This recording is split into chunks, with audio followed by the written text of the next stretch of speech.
The name itself, Nehebkau, sometimes spelled Nehebukau, translates to he who unites the Ka, the vital essence, your spiritual double, your life force, the part of you that lived on after death. Egyptians believed that the Ka needed food, care, and most importantly, protection. This god wasn't just another member of Egypt's divine bureaucracy, he was primordial. According to some traditions, Nehebkau was one of the few deities to be self-created, not born of any divine parent.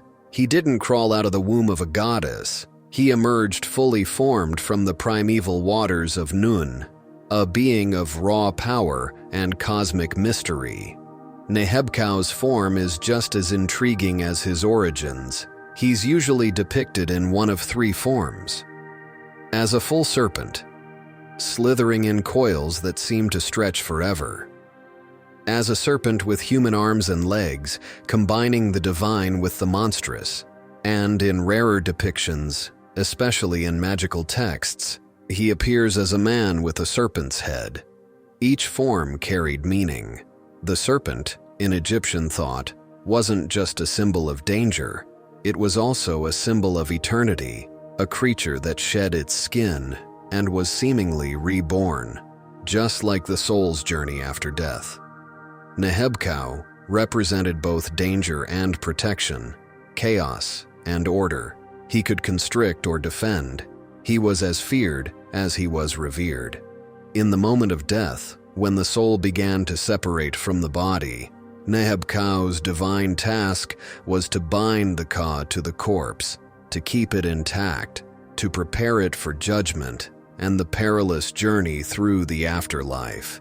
He was a cosmic weaver, stitching soul and flesh together long enough for resurrection to be possible.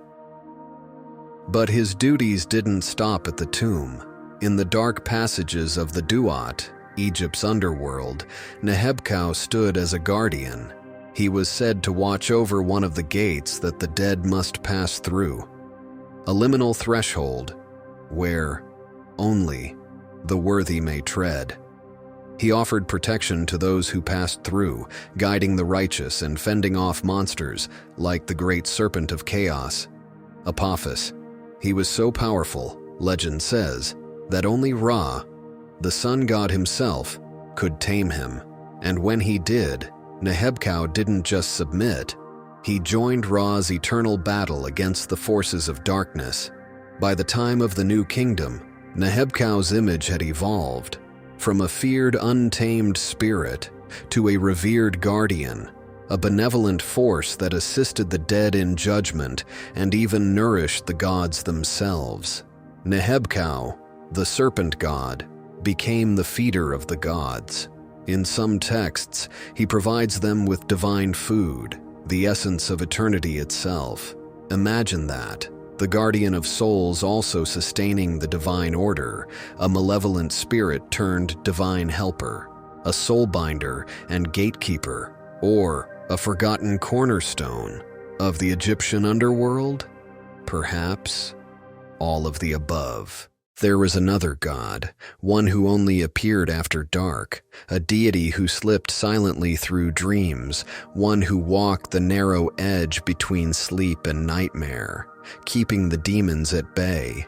This is Tutu, the son of Neith, protector of sleepers, master of the demons of the desert. A god whose job was to defend not the pharaohs, not the great temples, but you.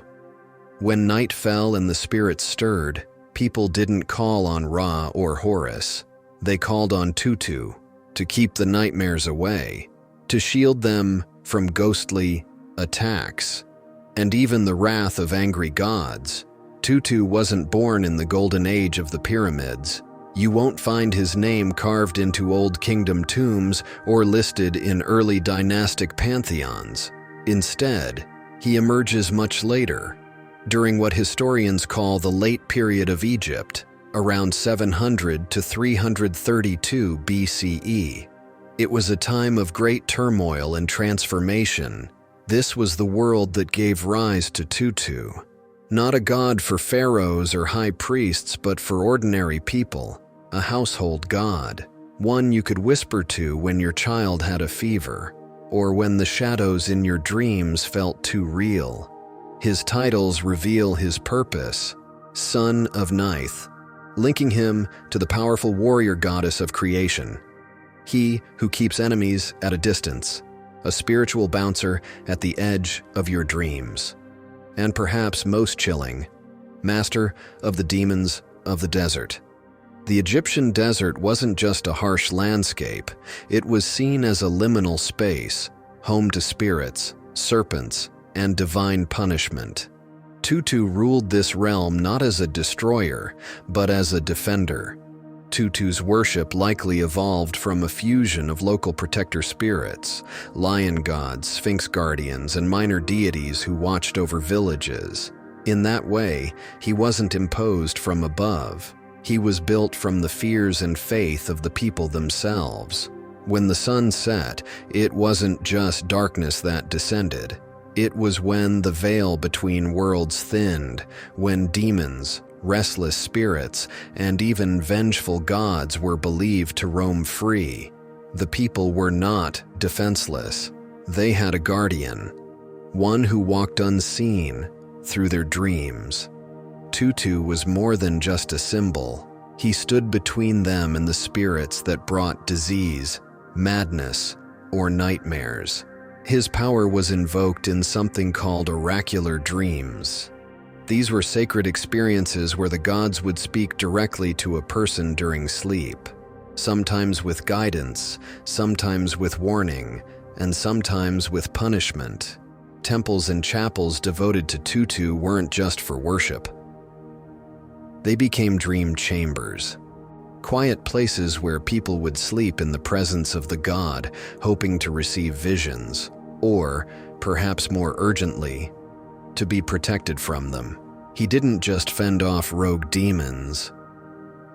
He could intercede with the gods themselves. If you had sinned or if you feared divine wrath, you didn't beg forgiveness from the gods who were angry. You turned to Tutu.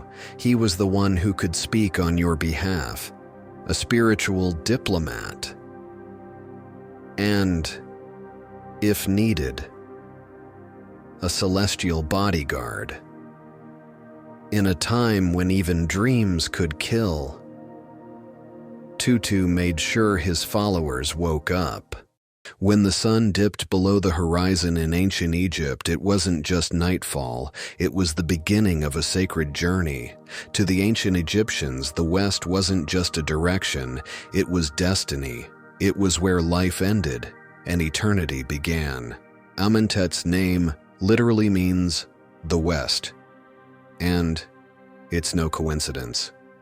In Egyptian belief, the West was the land of the dead. As the sun died each day in the West, so too did the souls of men travel there, seeking peace, rest, and rebirth.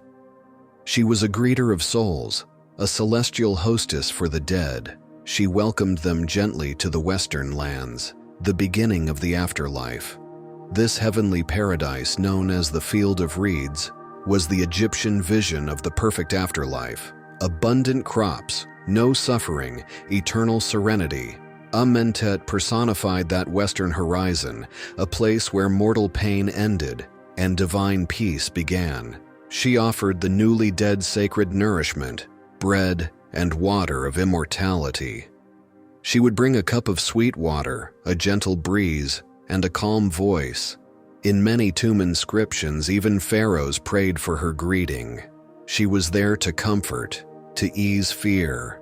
She was invoked by the living not to prevent death, but to make it bearable. Images and statues of Amentet were often placed inside tombs, silent guardians who would greet the soul and help guide it into the afterlife. Her presence represented hope, gentleness, and reassurance. Amentet reminds us that in the face of the unknown, compassion matters, and even in death, the ancient Egyptians believed there was someone waiting to welcome you. They stood silently beside the dead, watching over lungs, stomachs, liver, and intestines. not warriors, not kings, but divine guardians, protectors of what lay hidden within the body and what passed beyond, watchers of the organs, defenders of the soul, and sons of one of the most powerful gods of Egypt, Horus. Their names echoed in funerary spells and were etched into tomb walls for over 1,000 years. Qebhsennuf, Duamutef, Hapi, and Imseti. The sons of Horus were not sons in the usual sense. They were not born. They were manifested, extensions of Horus's divine power, each taking on a sacred task in the protection of the dead. Their first appearances date back over 4,000 years, to the Middle Kingdom of Egypt, in the coffin texts. A series of funerary spells etched into wooden coffins. They grew in prominence during the New Kingdom, appearing in the famous pyramid texts and later in the Book of the Dead, where they played a vital role in the soul's journey through the afterlife. Each of the 4 sons was tasked with protecting a specific organ removed during mummification, a sacred act intended to preserve the body for eternity. Each son was paired with a goddess, powerful protectors who embodied maternal strength, healing, and cosmic order. Together, these 8 divine beings formed a circle of protection around the deceased, and the Egyptians took this quite literally. Canopic jars containing the organs were placed in tombs, and images or statues of the 4 sons were carved into the corners of coffins and sarcophagi, forming a divine compass that watched over the dead in every direction. No traveler entered the afterlife without these guardians by their side. One stands watch with piercing vision, the falcon-headed Qebhsennuf. His name means, "he who refreshes his brothers," a mysterious title that hints at ritual cleansing. Qebhsennuf is the protector of the intestines, one of the most vulnerable organs removed during mummification. The body wasn't just a vessel, it was a temple, and every part of it had to be purified, protected, and honored for the soul's journey through the afterlife. He was paired with the powerful goddess Selket, the scorpion goddess of healing and magical protection. Selket was invoked to repel venom and decay, both literal and symbolic. Her presence beside Qebhsennuf may have reflected a shared mission to protect the body from rot, poison, and spiritual corruption. He ruled the West, where the sun set, and where the dead began their journey through the underworld.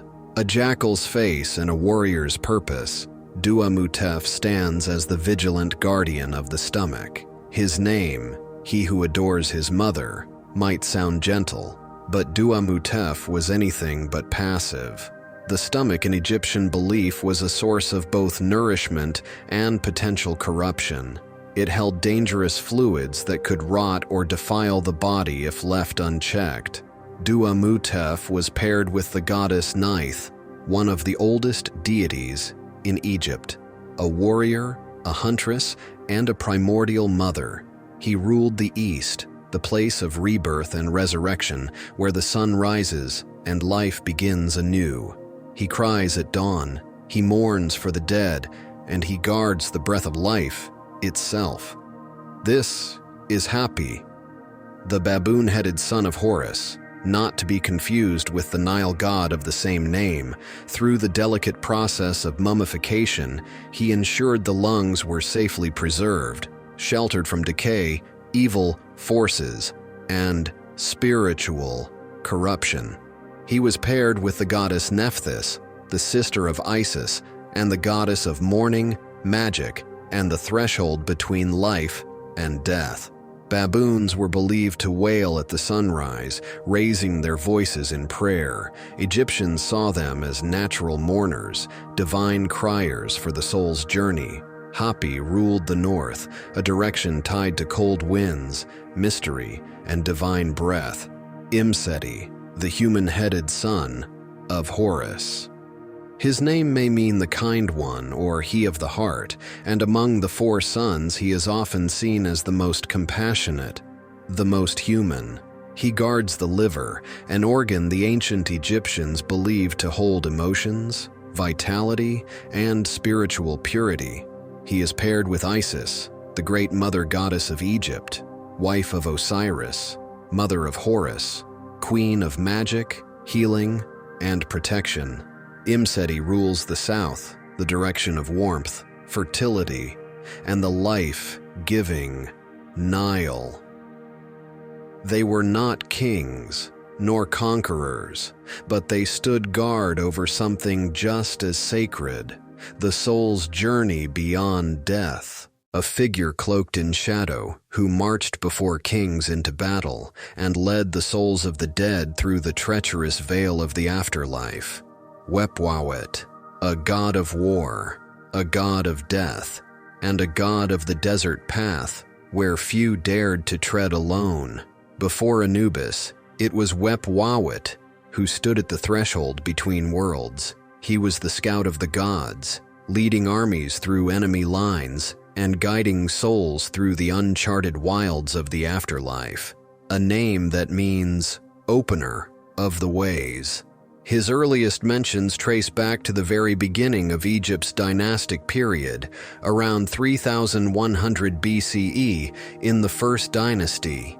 He was originally worshipped in the city of Asyut, then known as Lycopolis, or City of the Wolf. And fittingly, Wepwawet took the form of a wolf-headed god, often colored in shades of gray or black, a symbol of twilight, transition, and protection. Unlike Anubis, who's more familiar to modern audiences and typically shown with black fur, and a connection to embalming, Wepwawet was older, more primal, a god of the frontier, of battles and thresholds. In Egypt pyramid texts, Wepwawet appears not only as a war deity, but also as a guide to the dead, a powerful opener of celestial and earthly paths. These dual roles, both martial and funerary, made Wepwawet unique. Long before the clash of spears and the roar of battle, the Egyptians called upon a divine scout. In the minds of Egypt's warrior kings, Wepwawet wasn't just a god of death. He was a tactical advantage, invoked at the start of military campaigns to open the way to victory, both physically and spiritually.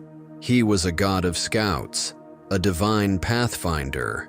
The pharaoh, considered a living god, was often portrayed as Wepwawet's companion, walking behind him into battle. In this way, Wepwawet was not only a war god, but also a divine vanguard, clearing a victorious path for the ruler of Egypt. The journey didn't end at the edge of the battlefield. He was not only a god of war, but also of transition, death, and the mysteries that lie beyond life. But while Anubis prepared the body, Wepwawet opened the way for the soul. To ancient Egyptians, death wasn't an end, it was a journey, and every journey needed a guide in war and in death, in deserts and in the heavens. Wepwawet always led the way. Long before the first hieroglyph was carved into stone, before the pyramids reached toward the heavens, before Osiris judged the dead and Ra sailed across the sky, there was Min. His worship reaches back into the pre-dynastic era, a time before Egypt was even Egypt, thousands of years before the unification of Upper and Lower Egypt, a time when people still lived in scattered settlements, the written word had not yet emerged, and the desert winds whispered across the empty spaces between tribes, gods, and dreams. It was during this mysterious formative age that Min's cult began to take shape. He wasn't born from myths or royal decrees. He rose from the earth, a force of nature, raw and primal. His earliest worship is traced to Upper Egypt, where two powerful cities, Akhmim and Kift, became strongholds of his devotion. Akhmim, later called Panopolis by the Greeks, was more than a city. It was a spiritual center where men's rights were practiced with deep reverence. Towering temples, sacred statues, and massive festival processions all grew from these roots. And then there was Kift, ancient Coptos, a city perched at the edge of the vast eastern desert. It was here that men took on a unique role, not just as a fertility god, but as a protector of desert travelers and caravans. These were dangerous journeys across brutal terrain. Traders, miners, and explorers ventured into the unknown in search of gold, incense, and other riches, and they prayed to Min to guide them, strengthen them, and bring them home. He was life's engine, the fire in the body, the strength in the seed, the pulse in the soil. His many titles reflect the scope of his power. He was called the Great of Magic, a reference not to illusion, but to Heka, the divine creative force. He was the protector of the eastern desert, watching over those who dared to face its silence.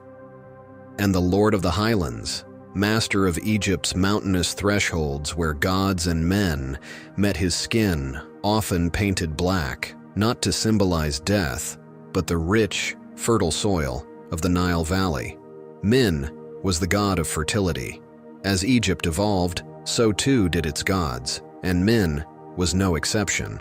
During the New Kingdom, he was merged with Amun, the king of the gods, creating a hybrid deity known as Amun-Min.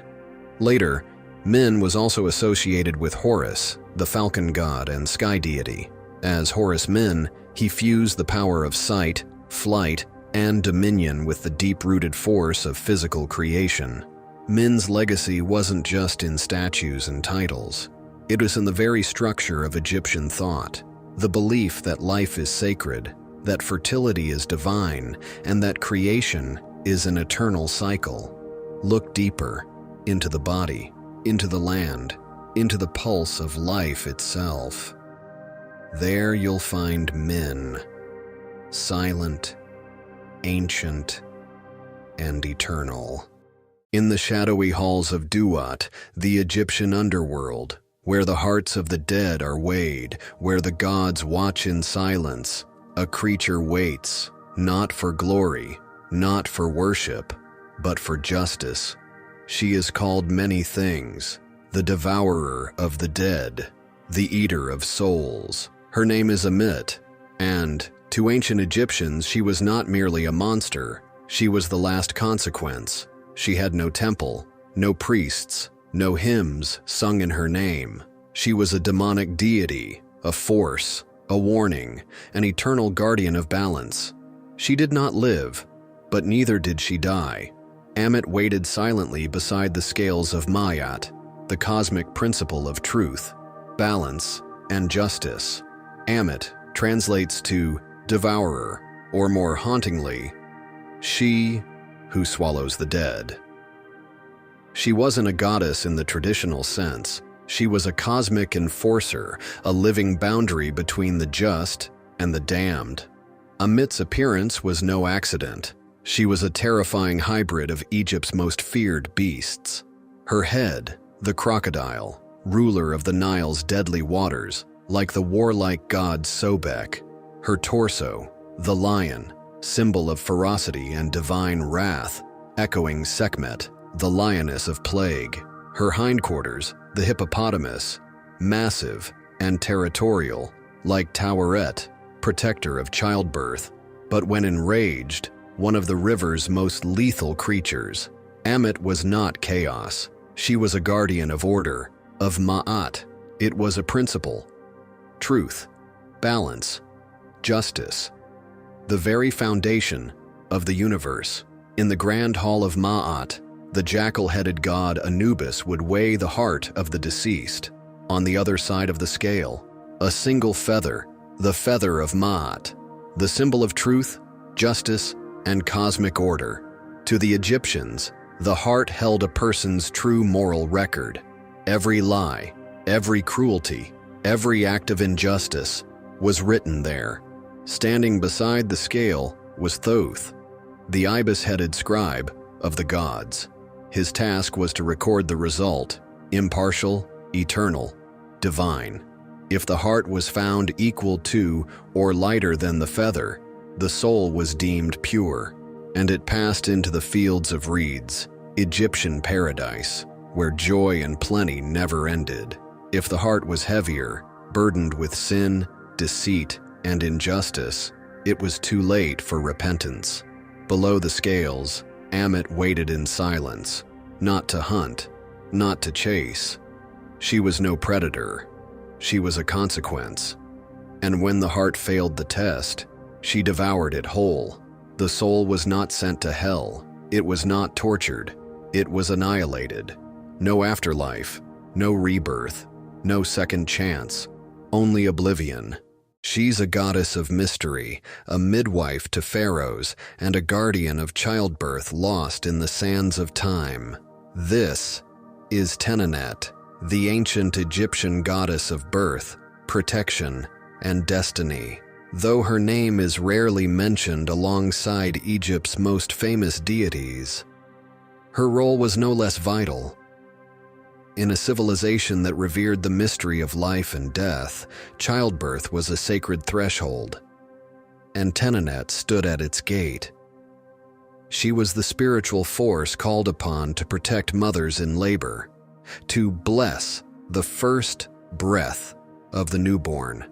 And in royal households, it was she who ensured the safe arrival of future pharaohs, because every empire begins with a single birth, and Tenenet was there to witness them all. In the language of ancient Egypt, Tenenet, also spelled Chenenet or Tenenet, is believed to mean to nurse or the act of suckling, a name that speaks directly to nourishment, motherhood, and the sacred role of giving life. Some scholars believe the name may be linked to the Egyptian word for beer, tenenet, a drink that was more than just a beverage. In the temples and homes of ancient Egypt, beer was a symbol of sustenance and a powerful offering in rituals. In a pantheon crowded with maternal goddesses, Tenenet often blended into others. Her identity overlapped with Isis, the ultimate mother goddess, Hathor, the joyful nurturer, and Meshkenet, the goddess of fate and birth. Unlike her more famous counterparts, Tenenet rarely stood at the center of grand myths.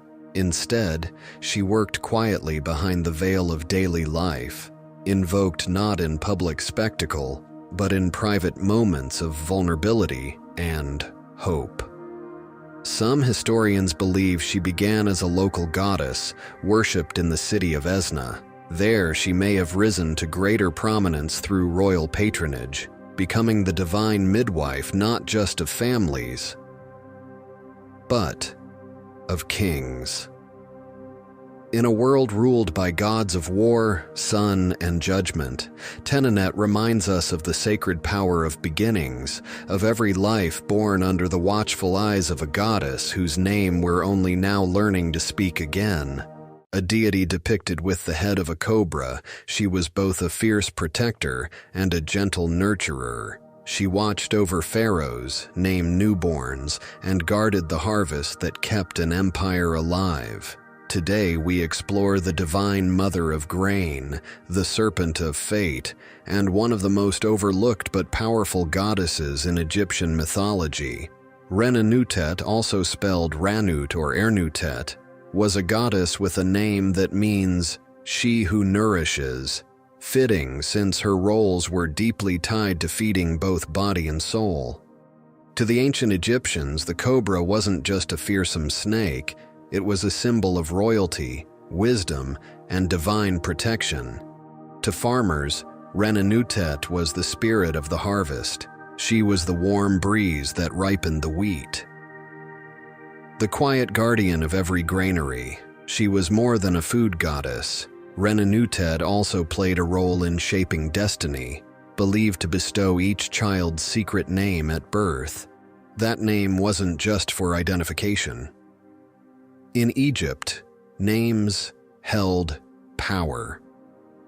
A secret name was believed to define the path of one's life. She wasn't just nourishing crops, she was feeding fate itself. As goddess of nourishment, she ensured Egypt's agricultural success. Farmers prayed to her to protect their fields from pests and drought. At harvest, they'd offer her the first fruits, milk, honey, bread, and grain, as thanks. Renanutet was also said to keep track of every good and bad deed you performed, a divine record keeper, judging your moral balance.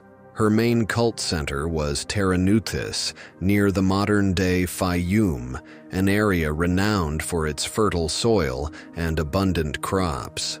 Her temples were often located near granaries so that the bounty she blessed could be stored safely under her watchful eye. Archaeologists have discovered mummified snakes wrapped in linen near her temples, sacred cobras offered as gifts to the goddess herself. In the golden fields of Egypt, her name was once whispered in every gust of wind and every falling grain. Renanutet, guardian of grain and soul. Goddess Heket, small, silent, and sacred. She did not command thunder, nor did she blaze like the midday sun. Yet, when new life entered the world, it was her name that was whispered. In huts of clay and homes of stone, in royal chambers and among common women, Heket was called upon. In hushed tones, she was the breath before the first cry, the stillness before the soul awoke. To the ancient Egyptians, the frog was a potent emblem. After the Nile's annual flooding, a life-giving deluge that determined the very survival of the kingdom, the land would stir with movement. Out of the mud and marshes, frogs appeared in the millions, leaping across newly fertile fields. To the people, these creatures were not pests, but harbingers of life, abundance, and divine renewal. Heket, with her frog's head and woman's body, became a living symbol of that transformation, from water to land, from chaos to order, from potential to creation. In a time before science could explain the process of pregnancy and birth, labor was a terrifying threshold, one foot in life, the other in death. With no hospitals, no anesthetics, and no guarantee of survival, Egyptian women turned to Heket for mercy. They clutched amulets etched with her image, hung charms carved in green faience around their necks, and recited prayers that had been passed down for generations. She wasn't distant. She was present in every breath and every heartbeat of labor. Khnum, the ram-headed god of creation, shaped human beings on his potter's wheel from clay drawn from the Nile. His work was incomplete without Heket. It was she who breathed the life force into each form, making them more than shapes of mud. She gave them soul. In Egypt's Book of the Dead, Heket's name appears in spells of resurrection and renewal. Her priestesses may have been among the earliest midwives, women trained in herbal remedies, birthing positions, and sacred incantations, bringing forth life under the silent blessing of Heket. Long before empires rose or fell, before pharaohs carved their legacies in stone, she was there. In the reeds, in the water, in the first gasp of life. The god who fed Egypt, his name is nearly forgotten today, buried under centuries of myth and shifting gods. But in the fields of ancient Egypt, Neper reigned supreme, not through power or war, but through grain, bread, and life itself. This was a land where survival depended entirely on the Nile and its floods. If the waters came late, or not at all, famine followed. If the floods were good, grain thrived, and Egypt flourished. Grain was everything. It fed the people. It was used as currency. It was offered to the gods. It even followed the dead into the afterlife. Wheat and barley were the staples of daily life, baked into bread, brewed into beer, and stored as wealth. Grain kept Egypt alive, and so, it only made sense that the Egyptians deified it. Neper was the grain itself. His name literally means grain. He embodied the seed, the stalk, the harvest, and the food it became. He was the son of Renenutet, the goddess of harvest and fate. While she watched over the ripening grain, he was the grain, alive, sacred, and ever reborn. He was revered in everyday life, especially by farmers and villagers. Grain festivals were held in his honor, often at harvest time or planting season. Shrines to Renenutet frequently included dedications to Neper, and priests would offer baskets of fresh grain, loaves of bread, beer made from barley, and small dough figures. These rituals weren't just symbolic, they were urgent. Crop failure meant starvation, and honoring Neper was a spiritual insurance policy against famine. Even tombs included offerings to Neper. Why? Because the dead still needed to eat, and grain was as important in the afterlife as it was in the living world. Let's finish with some fast facts about Neper. He appears in the oldest Egyptian religious texts, the pyramid texts. Every stalk of grain was considered part of Neper's body. His mother, Renenutet, guarded Egypt's food supply with divine ferocity. His name was used in protective spells to keep pests away from granaries. Grain offerings were essential in funerary rites, to nourish the dead for eternity. Before the great names of Isis or Hathor filled the temples of Egypt, there was Satet, pronounced Satet or Satis by the Greeks. Her name holds two powerful meanings: she who shoots, the divine archer, and she who pours out, the one who brings the Nile's sacred waters, a symbol of elegance and wild southern lands. In her hands a bow and arrows, not for war, but for divine purpose. Her domain was Egypt's southern frontier, near the First Cataract, the ancient border with Nubia. She was the divine emissary who welcomed the waters from the south, the very lifeblood of Egypt.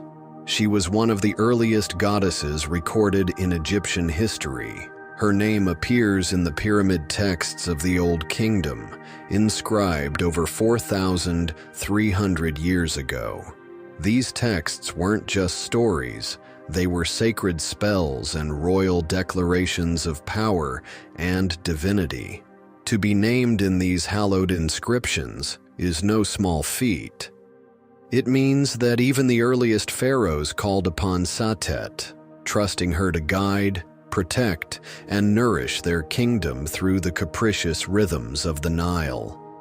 It surged with waters from the deep south, over Nubian rocks, past Elephantine Island, and into the heart of Egypt.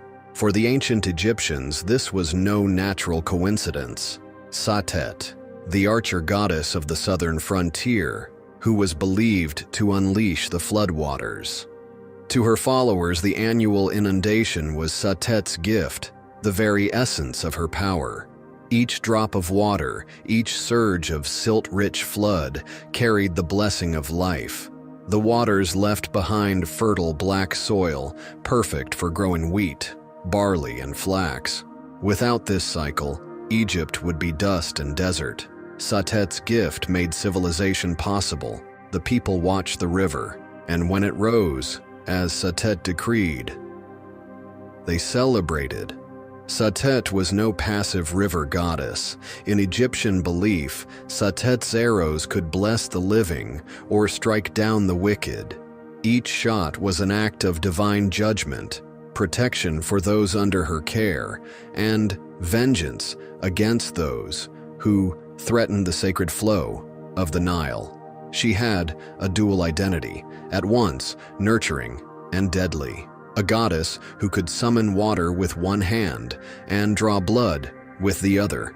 In the goddess Satet, the Nile had a sentinel, one who saw far, who acted swiftly, and who knew with divine certainty, exactly where to aim.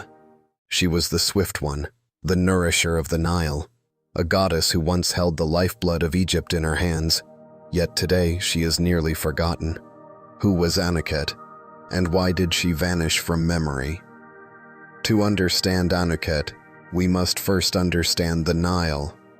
More than a river, it was the artery of an entire civilization. Each year its floodwaters spilled across the land, bringing fertile silt and the promise of life.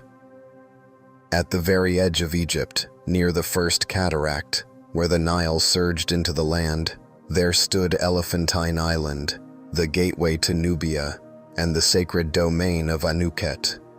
Sometimes spelled Anket or Anuka, was the goddess of the Nile's southern waters. She was the personification of the river's nourishment and power. Her name means the embracer, as she was believed to wrap the Nile in her divine arms during the flood. Swift like the river's current and life-giving like its floods, Anuket was revered as both a nurturer and a powerful protector. Anuket was part of a divine family worshipped in Upper Egypt. Her father, or sometimes consort, was Khnum, the ram-headed god who shaped humans from clay on his potter's wheel. Her mother or sister was Satet, goddess of the flood's precision and mercy. Together, they formed the Elephantine Triad, deities of creation, water, and abundance. As the floodwaters rose, Anuket was the final blessing, carrying the richness of Nubia into Egypt's heartland. Anuket's worship was most fervent during the annual inundation. Pilgrims traveled to her sanctuaries, offering bread, beer, and even precious gold. One ritual defied Egyptian custom: eating fish. Fish were typically taboo in Egyptian religion, but during Anuket's festival, this rule was lifted. It was believed that consuming the river's bounty honored her gifts, proof of her divine generosity. Anuket's symbols tell us much about her character. Her tall crown of ostrich feathers represented swiftness and grace. Though claimed by Egyptian religion, Anuket likely has Nubian origins. Her worship was strongest near the southern border, suggesting she may have been a local river goddess adopted into the state pantheon. Over centuries, Anuket's worship declined. As Egypt's political center shifted north, the gods of the Delta took prominence. With the rise of Christianity, her temples were closed. Her name faded from the mouths of priests, but it remained etched in the granite of Elephantine, waiting to be rediscovered. Today, scholars piece together Anuket's story from fragments, inscriptions, forgotten temples, the iconography of swift water and sacred grace. She is the gentle embrace we don't see, the invisible hand that nourishes, the current beneath calm water. Perhaps that is why her memory faded, not from lack of power, but because her gifts were so constant, they became invisible. His name is Wajwer, a name that means the Great Green. It was their way of referring to the fertile waters, possibly the Nile Delta, and according to some interpretations, even the Mediterranean Sea itself. Wajwer isn't just a god of the water, he is the water, a personification of Egypt's coastal abundance, the flooding estuaries, and the watery world from which life springs. Here's something that sets Wajwer apart. Some ancient texts hint at a degree of gender ambiguity. In certain interpretations, he may have been androgynous, containing both male and female elements. Why? Because fertility, in its purest form, often transcends gender. It's about the power to create and nourish life. He is the embodiment of that creative force, a divine fluidity that fed the soil, filled the granaries, and kept the ancient world in motion. So while he may not be the most famous god of Egypt, Wajwer held the power of life itself, in every drop of water and every blade of green. His domain? The northern edge of the kingdom, where the great river fans out into a sprawling delta before kissing the sea. To the ancient Egyptians, this lush, life-brimming region was known as the Great Green, a poetic term that described the vast, fertile waters of the Mediterranean Sea and the Nile Delta. But it wasn't just a poetic flourish. The Great Green was believed to be alive, divine, a force of nature, and Wajwer was its personification. Marshes, estuaries, lagoons. This is where his power came to life. He wasn't just the god of water, but of water doing something vital, soaking soil, feeding fish, sustaining papyrus, and birthing birds. He was believed to exist right where these worlds met. In mythic terms, he stood at the threshold, a guardian of transitions. Much like the delta itself, Wajwer was a space of convergence and change. He never starred in a major myth, no epic tales, no great battles, no cosmic rebirths. Instead, he pops up quietly, in pyramid texts, in funerary art, in northern tombs. This has led some scholars to believe that he may have had a regional cult, possibly centered in the Delta or northern Egypt. He wasn't a universal god, but a local protector, woven into the daily rhythms of farmers and fishermen. In the Amarna period, during the reign of the heretic king Akhenaten, Wajwer's image briefly resurfaces, suggesting his worship may have quietly persisted, even as Egypt's religious landscape underwent radical change.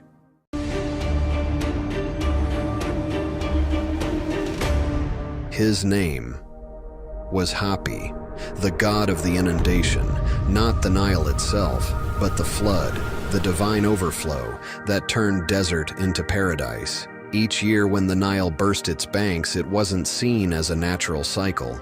To the Egyptians, it was a miracle, a gift, a blessing from Hapi. He came in hues of blue or green, his skin reflecting the lush life that water brings. He was a god of unity. He was called the Lord of Fish and Birds of the Marshes, the lifeblood of an entire ecosystem. When Hapi came, the river teemed with nourishment, the fields flourished, and life bloomed. When he didn't, famine and despair followed. In the hearts of farmers, fishers, and families, Hapi reigned supreme. The name comes from the word meaning the running one, a perfect tribute to the ceaseless flow of the river, to the sacred rhythm of life he upheld.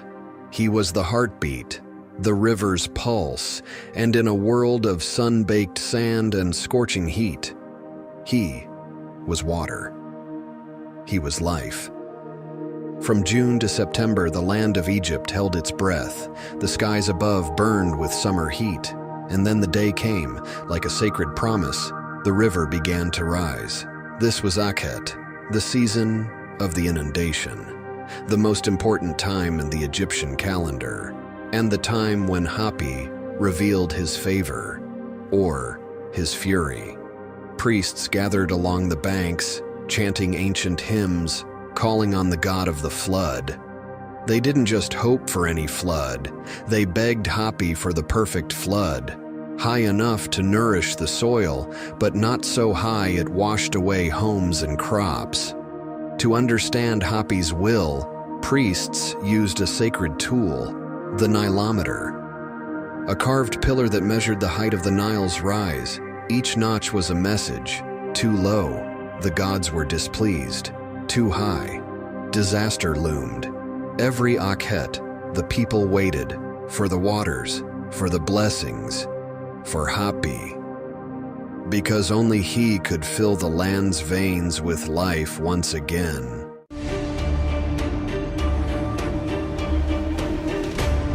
Mehet Weret translates to the Great Flood, or the Great One who overflows.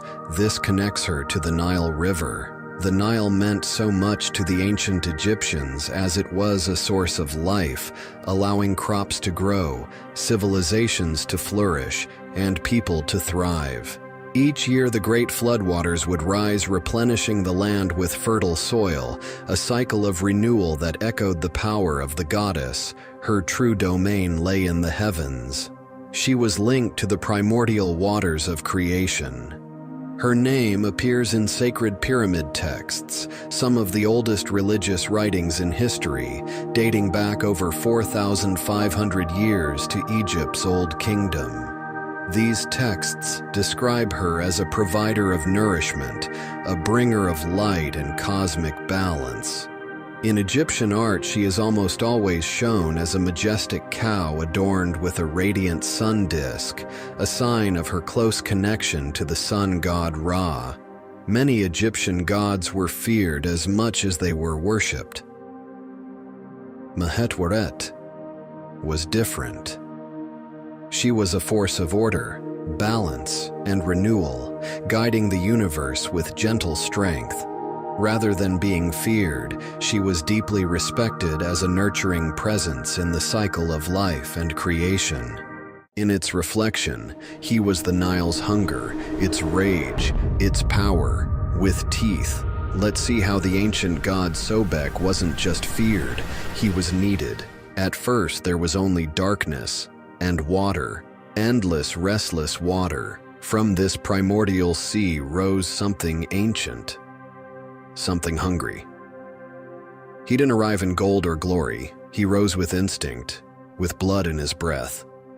He was born not from order, but from chaos itself, the very chaos the gods feared. In Egypt's oldest religious pyramid texts, he's called the Raging One, a crocodile who emerged from none, bringing both the promise of life and the threat of sudden, brutal death. Crocodiles ruled the Nile, just as Sobek ruled over its terror and its blessings. He could crush bone with a single snap, or guard your soul through the underworld. The god was a creator and a devourer, protector and predator. To the ancient Egyptians, this wasn't contradiction, it was balance. Duality was divine. You didn't just worship Sobek, you feared him. In ancient legend, he wept the Nile into being. His tears carved the river that fed Egypt, making him the father of both famine and fertility, one who cried a river, then filled it with teeth. Now, he stood behind kings. Sobek, once a predator of the Nile, had become something more, a symbol of unstoppable power, protection through dominance. Pharaohs didn't just fear him, they claimed him. To rule Egypt was to hold the Nile, and to hold the Nile was to carry God's strength in your blood. Temples rose in his honor. Cities like Crocodilopolis, yes, a real place, became sacred centers of worship. Priests adorned sacred crocodiles with gemstones and gold. The beast was now a god, and gods were crowned. The truth ancient Egyptians knew well: he was never tame. His favor was a double-edged blade. His love could make floods rise and crops flourish, but his rage could starve kingdoms. Pharaohs wore his image into battle. Warriors whispered his name in blood-soaked sand, because to strike like the god was to end a fight in one crushing blow. His name was carved into weapons, swords, spears, and axes, meant to strike with the speed and violence of a crocodile's bite. It came every year, like clockwork, or like a curse. The Nile rose, and with it, the god beneath its surface. Crocodiles flooded the land during inundation, not one, but hundreds, slipping through riverbanks, slashing through fields. And to the ancient Egyptians, this wasn't nature, this was Sobek, unleashed. His presence was tangible. You could feel it in the mud, hear it in the water, smell it in the fear. So they begged for mercy, for protection, for fertility, all in the same breath. He didn't just bring water, he brought judgment. He could drown your home, or feed your crops. He could take your child or bless your next one. He was the Nile itself, its chaos, its rhythm, its wrath. And still, they built his temples higher. In some of these temples, walls were carved not just to honor him, but to sound like him. Engineered to echo with deep bellows, these sacred chambers mimicked Sobek's roar. When priests chanted, it was his voice that answered. The floods have passed. The temples stand in silence. The Nile flows on, vast, unbroken, eternal. Perhaps he's only sleeping beneath the surface. Sobek was never just a monster, never just a god. He was the Nile's reflection, its hunger and its generosity, its serenity and its violence.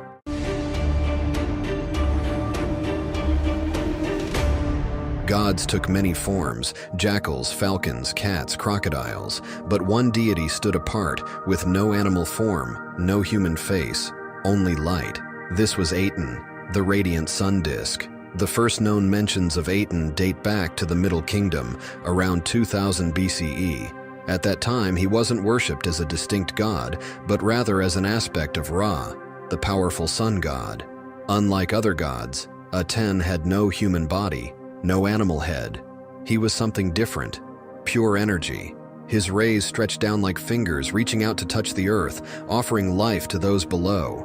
This made Aten truly unique among Egypt's deities. While most gods took on forms inspired by nature and animals, Aten remained formless, existing only as the sun itself. For centuries, Aten remained a minor presence in Egyptian religion, overshadowed by Ra and the many other gods. But that would all change with the arrival of one pharaoh, one man who would elevate Aten above all others and turn Egyptian tradition on its head. His name was Amenhotep, and he dared to worship only one god. Amenhotep IV, otherwise known as Akhenaten, meaning effective for Aten, was not just a name change. It was a declaration of faith and a challenge to Egypt's powerful religious elite. For generations, the most powerful god in Egypt was Amun, whose temples controlled vast wealth and influence. But in the 5th year of his reign, Akhenaten did the unthinkable. He rejected Amun and the entire pantheon of Egyptian gods. Instead, he proclaimed that Aten, the radiant sun disk, was the one and only god. It was a radical shift in Egyptian belief. Never before had a pharaoh denied the existence of other gods. Never before had Egypt seen monotheism. This move infuriated the powerful priesthood of Amun, who had controlled Egypt's religious and economic power for centuries. By rejecting their god, Akhenaten wasn't just challenging tradition, he was dismantling a political empire. Akhenaten wanted more than just religious change. He needed a new capital, one free from Amun's influence. So, he ordered the construction of Akhetaten, Horizon of Aten, a city built entirely for the glory of his god. Unlike the dark enclosed temples of Amun, the temples of Aten were open to the sky, allowing the sun's rays to reach worshippers directly. There were no statues of gods, only inscriptions of Aten's light touching the royal family and the people. For nearly 2 decades, Pharaoh Akhenaten ruled under the light of Aten, but his vision of a monotheistic Egypt came at a heavy price. While he devoted himself to religious reforms, the empire itself began to crumble. Inside Egypt, resentment was boiling over. The people had worshipped their gods for centuries: Amun, Ra, Osiris, Isis.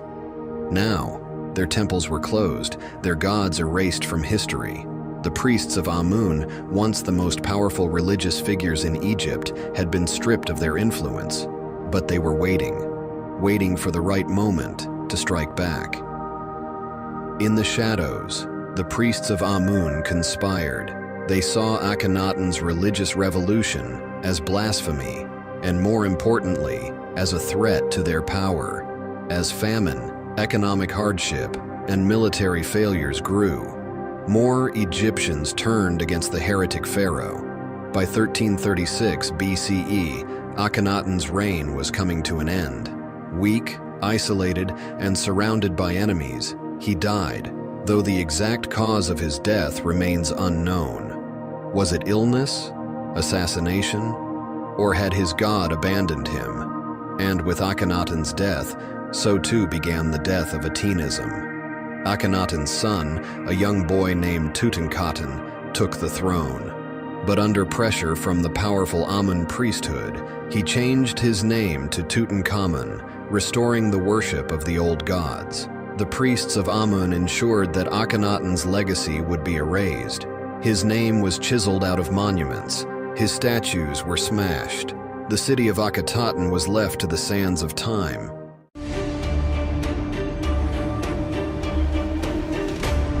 Khepri doesn't have grand temples or widespread worship. Instead, his power is woven into the very fabric of existence. He is the force of creation and the eternal cycle of the rising sun. In the ancient Egyptian language, Khepri means he who is coming into being.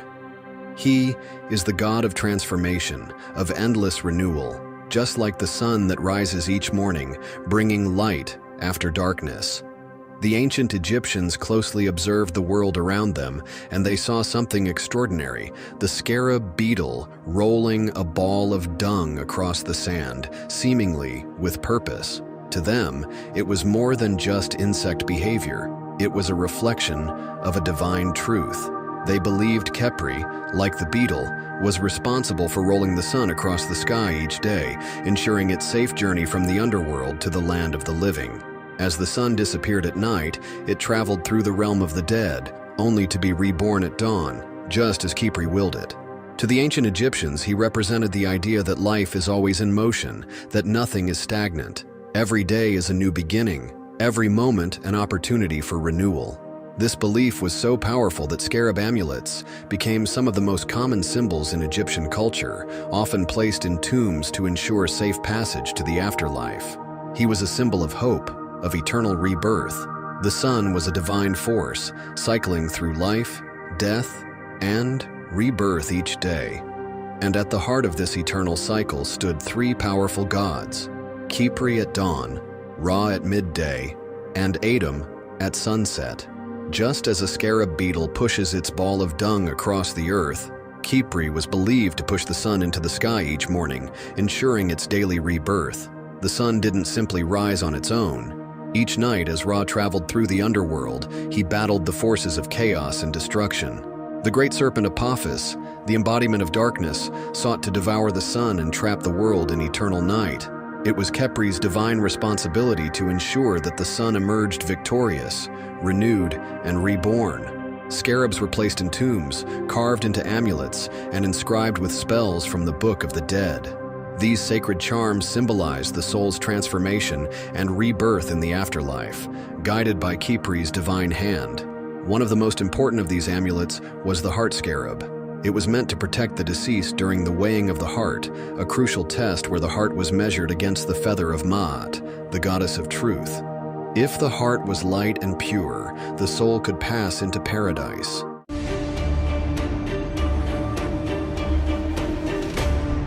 Her name means "she who brings," a goddess whose arrival in the sky signaled the most important event of the year, the flooding of the Nile.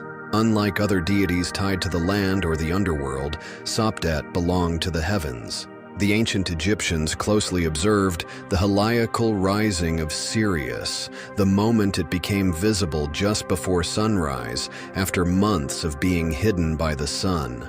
This event occurred every year in mid-July, marking the arrival of the Nile's life-giving floodwaters. To the people of Egypt, this flood was a miracle, replenishing the land with rich black soil and ensuring the success of their crops. Without it, famine and hardship would follow. Her appearance in the sky aligned so perfectly with this annual event. The Egyptian New Year, Wepet Renpet, was based on the cycle of Sirius. The entire Egyptian calendar was structured around her return, making her one of the most important timekeepers of the ancient world. Over time, Isis and Sopdet, the star goddess, became deeply connected, their identities merging in a celestial and divine bond. As Egyptian religious beliefs evolved, Sopdet's role as the harbinger of the Nile floods and Sirius's guiding light became closely tied to Isis's divine role as a protector and nurturer of life. The two goddesses were merged into a single entity, Isis Sopdet. The rising of Sirius in the sky came to symbolize Isis's search for Osiris, a moment of hope and resurrection. Just as Isis found and restored Osiris, so too did Sirius signal the return of life-giving waters to Egypt.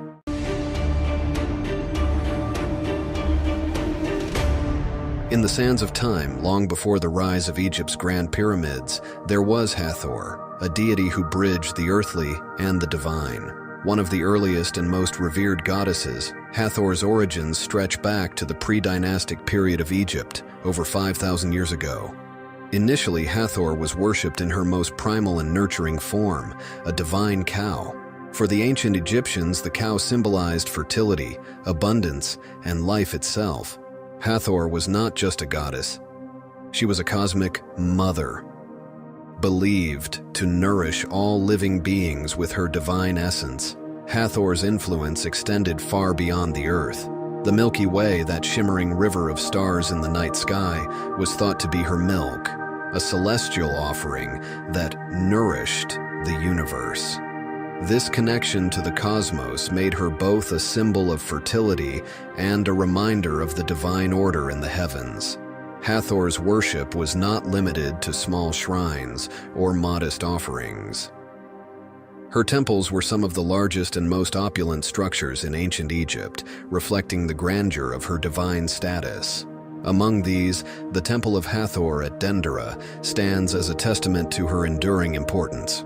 This temple, with its intricate carvings and vibrant artwork, was a center of pilgrimage for those seeking her blessings of love, music, and joy. The Dendera Temple complex, dedicated to Hathor, features one of the most stunning astronomical ceilings in ancient history. It not only honors her connection to the Milky Way, but also showcases the Egyptians' advanced understanding of the cosmos. She was equally feared for her destructive capabilities. Her multifaceted nature made her an indispensable figure in the Egyptian pantheon. She was often portrayed as the mother of Horus, the falcon-headed god of kingship. She symbolized protection, care, and the sacred bond between mother and child. Hathor was also linked to the sun god Ra. She was considered his wife or consort, and more importantly, his protector. Known as the Eye of Ra, Hathor embodied the sun's fiery power, defending Ra from his enemies. In this form, she became a fierce avenger, ensuring the balance of Ma'at, the cosmic order. One of the most famous myths involving Hathor reveals her duality, her capacity for both creation and destruction. In the story of Ra's wrath against humanity, Hathor transformed into Sekhmet, a ferocious lioness goddess. Sekhmet unleashed devastation upon the earth, punishing humanity for their rebellion against Ra. To stop Sekhmet's rampage, Ra tricked her by dyeing beer red to resemble blood. Thinking it was blood, Sekhmet drank the beer and became intoxicated, pacifying her rage and returning her to her nurturing Hathor form. She was deeply connected to other gods, playing a role in fertility, creation, and the afterlife. As the goddess of music, dance, and joy, she brought happiness to both the living and the dead. For the ancient Egyptians, the stars weren't just distant lights, they were divine markers of time and balance. The Dendera zodiac is one of the earliest known depictions of the zodiac. It includes representations of constellations like Leo, Taurus, and Aquarius, demonstrating the Egyptians' profound knowledge of the heavens. Beneath the temple lie mysterious crypts used to store sacred artifacts and hidden treasures. These crypts are intricately decorated, offering glimpses into the rituals and beliefs associated with Hathor. Another remarkable feature of the temple is its sacred birthing chamber, a space dedicated to childbirth rituals and the goddess's protection. Hathor's association with fertility and motherhood made this chamber a site of hope and renewal for women seeking her blessings. Pilgrims from across Egypt journeyed to Dendera to pay homage, participate in festivals, and seek the goddess's favor. The temple's grand celebrations, filled with music and dance, embodied Hathor's joyous and life-affirming nature.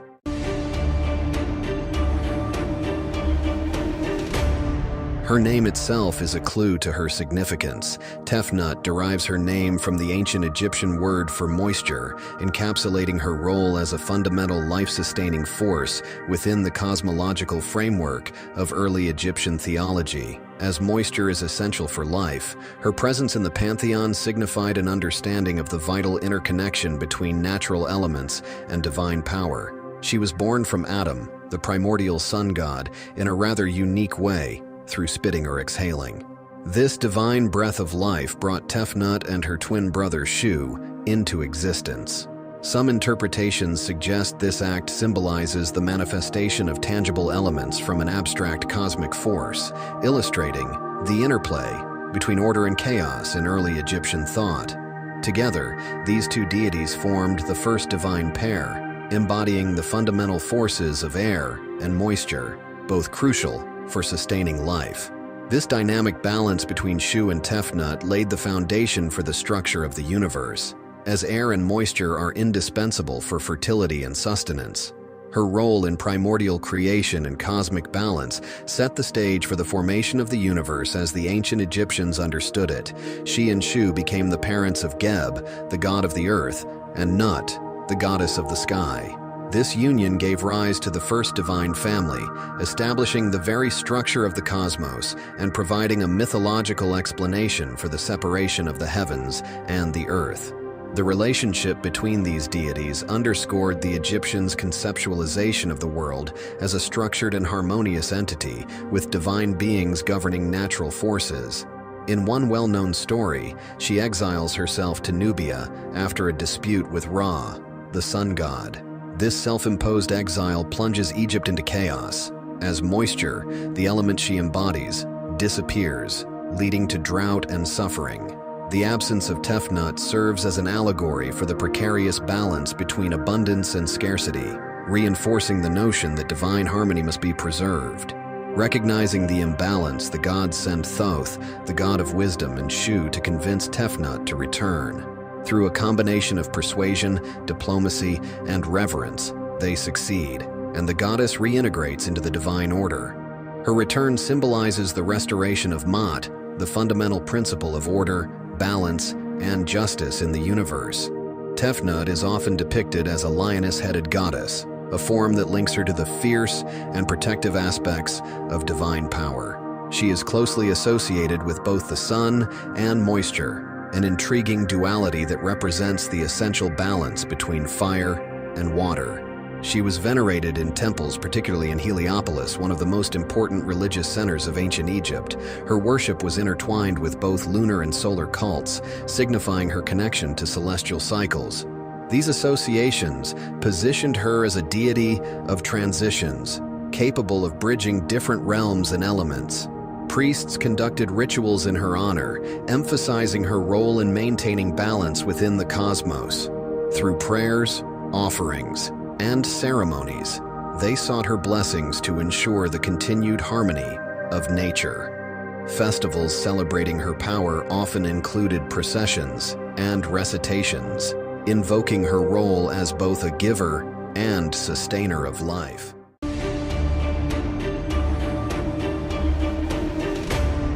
When we think of gods in mythology, we often imagine mighty beings ruling from the heavens. But in ancient Egypt, one of the most powerful gods wasn't above, it was beneath. Meet Geb, the god of the earth, the very foundation of life itself. Geb, sometimes spelled Keb or Seb, was one of the most important deities in ancient Egyptian mythology. His name was spoken in temples and written in sacred texts for thousands of years. As the god of the earth, Geb was more than just a divine being. He was the land itself. The Egyptians believed that the very ground they walked on, the mountains they saw, and even the fertile soil that fed their crops, all of it was Geb's body. He was often depicted with green skin, a symbol of life, fertility, and renewal. It represented how the earth, like Geb, nurtured everything upon it. His body was covered in plants, his laughter was said to cause earthquakes, and his tears created rivers. Geb's story isn't just about the land, it's about love and separation.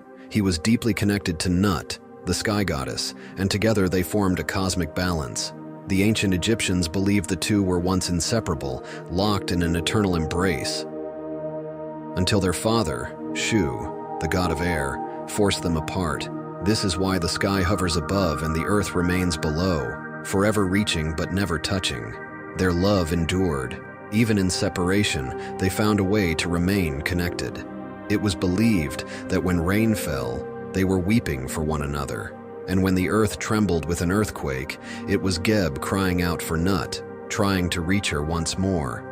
Though they could never be together, Geb and Nut still created life. From their love came four of the most important gods in Egyptian mythology: Osiris, the wise ruler of the underworld; Isis, the goddess of magic and motherhood; Set, the god of chaos and storms; and Nephthys, the guardian of the dead. Pharaohs were called heirs of Geb, signifying their divine right to rule over the land. To rule Egypt was to inherit the power of Geb himself.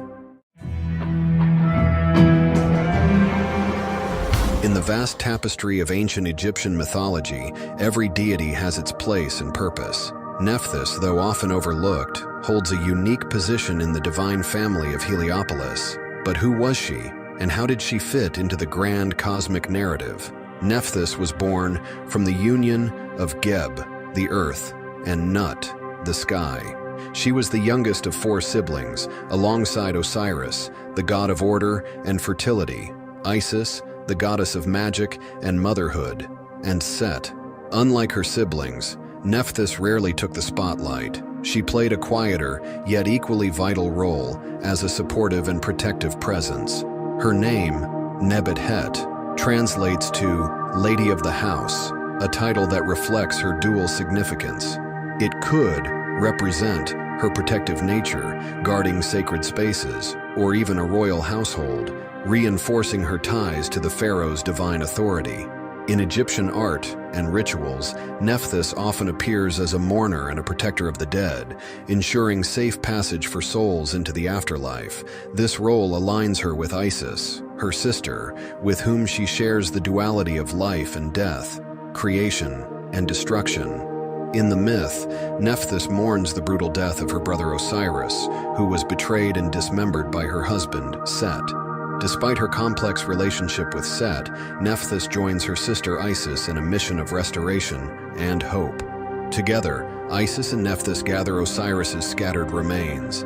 Nephthys is often depicted as standing at his head while Isis stands at his feet, their roles complementary in bringing Osiris back to life. Their efforts symbolize a balance of forces: creation and destruction, life and death. Nephthys also acted as a protector of Osiris's body. This connection to funerary practices cemented her role as a guardian of the dead, ensuring the deceased were safe as they transitioned to the afterlife.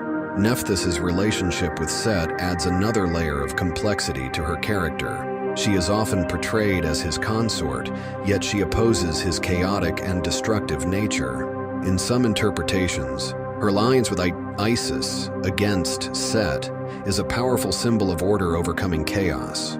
One of the more intriguing aspects of Nephthys's story is her alleged affair with Osiris, which, according to some myths, led to the birth of Anubis. As the god of mummification, Anubis continues her legacy of protecting and guiding souls in the afterlife. In funerary rites, Nephthys is depicted as a mourner and a guide for the dead. Nephthys is often seen as a counterpart to Isis. While Isis embodies life, fertility, and magic, Nephthys represents death, decay, and mourning. Together, they form a duality essential to the Egyptian understanding of existence. Nephthys's protective role extended beyond myth into rituals, where she featured prominently in the Book of the Dead. Her presence ensured that the soul was guided safely to judgment and ultimately to eternal peace. Nephthys represents protection, night, and the unseen aspects of life and death. She embodies the mysterious forces that operate in the background, unseen yet essential. Isis was born to Geb, the earth god, and Nut, the sky goddess, making her one of the key deities in the Egyptian pantheon. She was the sister and wife of Osiris, the god of the afterlife, and mother of Horus, the falcon-headed god of kingship. Her family ties symbolize her integral role in maintaining cosmic balance and harmony. The myth of Osiris is one of ancient Egypt's most captivating tales, and Isis plays the heroine. When Seth, Osiris's jealous brother, murdered him and scattered his body parts across Egypt, Isis embarked on a tireless quest to recover them. Using her unparalleled magical abilities, Isis reassembled Osiris's body and brought him back to life, albeit briefly. This act of resurrection not only cemented her as a goddess of magic, but also as a symbol of undying devotion and love. After reviving Osiris, Isis used her divine magic to conceive their son, Horus. She then raised him in secrecy, protecting him from Seth's wrath. Horus would grow to avenge his father and claim his rightful place as ruler, fulfilling Isis's role as the ultimate mother and protector. Through her unwavering dedication, Isis ensured the continuation of divine justice and the pharaoh's lineage, as Horus became the living embodiment of kingship. One of the most iconic sites dedicated to Isis is the Temple of Philae, located on an island in the Nile River. This magnificent structure became a major center for Isis worship, drawing pilgrims from across Egypt and beyond. The temple, adorned with depictions of Isis and scenes from her mythology, stood as a beacon of her divine power. But Philae was not alone. Temples dedicated to Isis dotted the landscape of ancient Egypt and Nubia, each serving as a hub for religious ceremonies and devotion. Her presence was felt in cities, villages, and even in the hearts of the Nile Valley.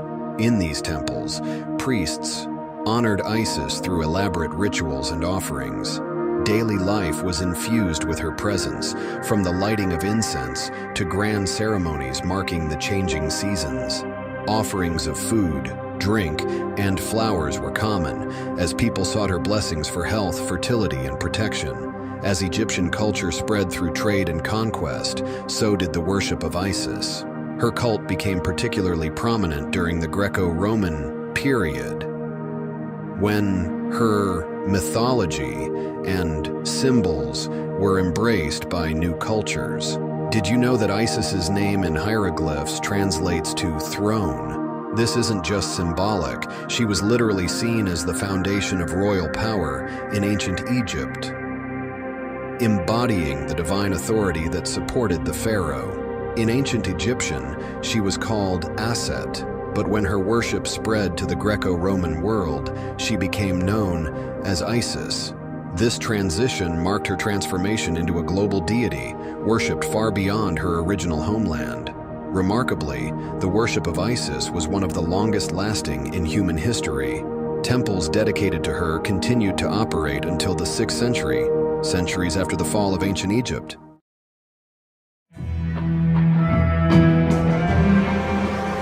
In the land of the Nile, where the sun rose and set with divine purpose, the ancient Egyptians sought to understand their place in the vast expanse of time. Their answer?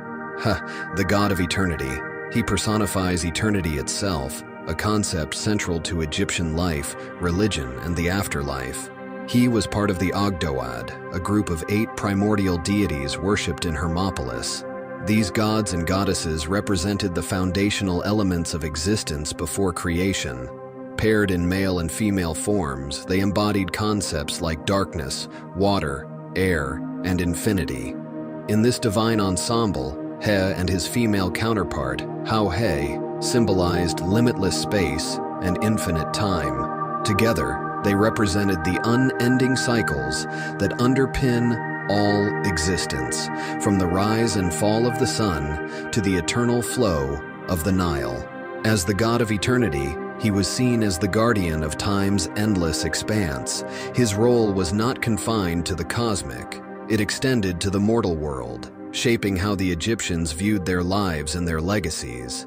In royal inscriptions, He is often depicted presenting the king with an ankh, the symbol of life, and a palm frond, granting them 1,000,000 years of reign. This wasn't just hyperbole. To the Egyptians, it was a divine promise of an eternal legacy. Unlike some gods who were represented in elaborate or fearsome forms, his imagery is simple but profoundly symbolic.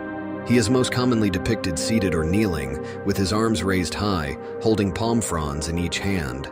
The palm fronds he holds are not mere decoration.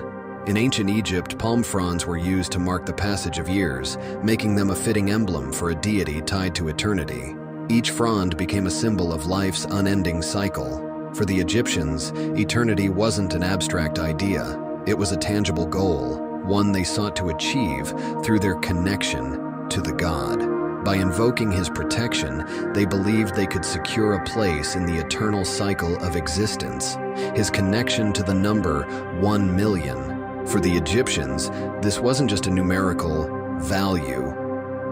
It was a concept that represented infinity, countless years stretching endlessly into the future. When He appears in royal inscriptions, he is often shown offering this symbolic number to the pharaoh. This act wasn't just a blessing for a long reign, it was a declaration of divine favor, linking the ruler's legacy to the infinite. By including He in tomb carvings and inscriptions, the Egyptians hoped to guarantee an eternal afterlife, a life that would stretch endlessly into the beyond. He and Hauhet stood as guardians of the infinite. Their role was not active creation, but sustaining the delicate equilibrium that allowed the universe to exist. In this way, they were the unseen architects of eternity, ensuring that time and space remained boundless. The Egyptians believed that creation required the harmonious interplay of opposites, light and dark, chaos and order, male and female. He and Hauhet, as the embodiment of infinity, formed one of the pillars of this divine balance. In the heart of ancient Egypt, where the power of the pharaohs was intertwined with the gods, a fierce and formidable goddess emerged. This is Menhit, a warrior goddess whose mythological roots lie in the lands of Nubia, but whose power and influence were deeply felt in Egyptian religion. Menhiti's origins trace back to the ancient region of Nubia, just to the south of Egypt. While she was initially worshipped by the Nubians, she was eventually integrated into the Egyptian pantheon as one of the country's powerful war deities. As the goddess of war and destruction, Menhit was seen as the protector of the pharaoh and the personification of strength and might. Her most recognizable feature is her lioness head, a symbol that connects her to the primal forces of nature, ferocity, and royalty. Lions, revered in ancient Egypt for their power and nobility, were frequently used to symbolize the might of their gods, especially those associated with war and protection. Associated with the sun god Ra, Menhit was often seen as the sun god's fierce and protective warrior. In Egyptian mythology, Ra is not only the ruler of the heavens, but also the force of life and light. Yet, Ra's power required defense against the forces of chaos, forces that sought to disrupt the divine order, Ma'at. Menhit stood at the forefront of this defense, wielding her power to safeguard the sun god's domain. In myths, Menhit and other lion-headed goddesses like Sekhmet would combat Apep, the serpent of chaos, ensuring Ra's journey through the sky was uninterrupted. This was not just a battle of good versus evil, it was a fight to preserve the very fabric of existence. Menhit's primary centers of worship were located in Upper Egypt, particularly in the city of Esna, where her cult flourished.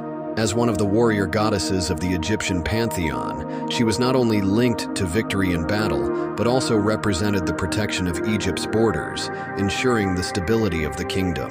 In some accounts, Menhit was believed to be married to Khonsu, the moon god. Together, they represented the complementary energies of the sun and moon, two celestial forces that governed the heavens.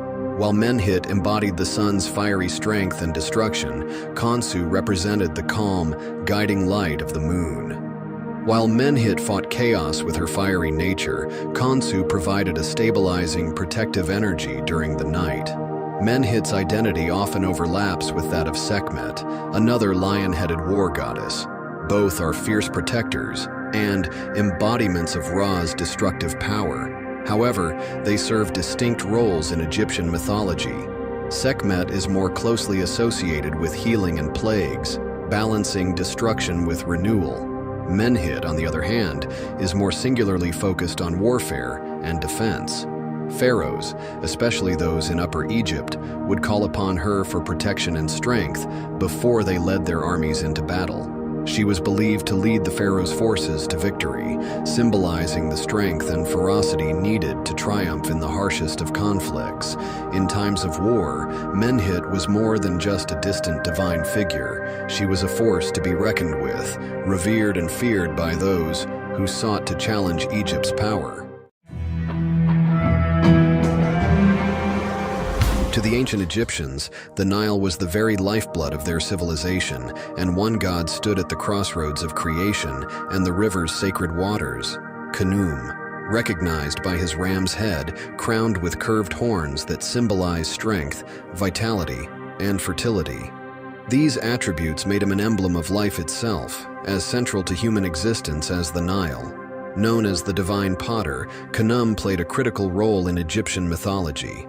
According to legend, he crafted human bodies on his potter's wheel, meticulously shaping not only their physical forms, but also their ka, the spiritual essence that accompanied each individual through life and into the afterlife.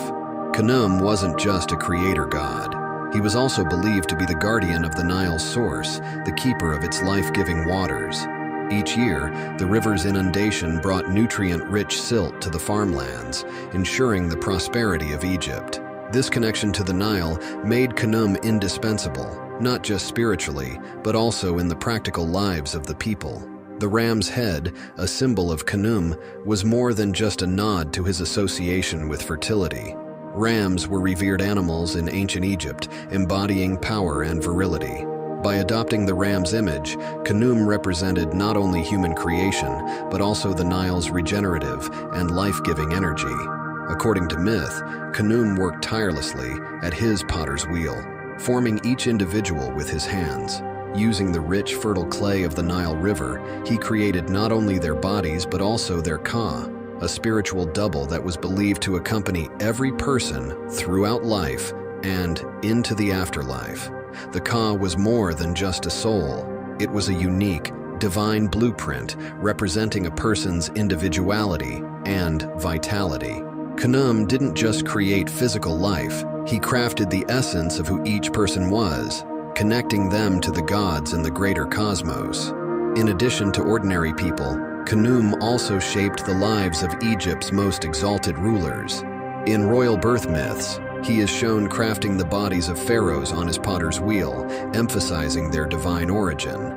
These stories reinforce the belief that the pharaohs were not mere mortals, but chosen figures imbued with divine authority.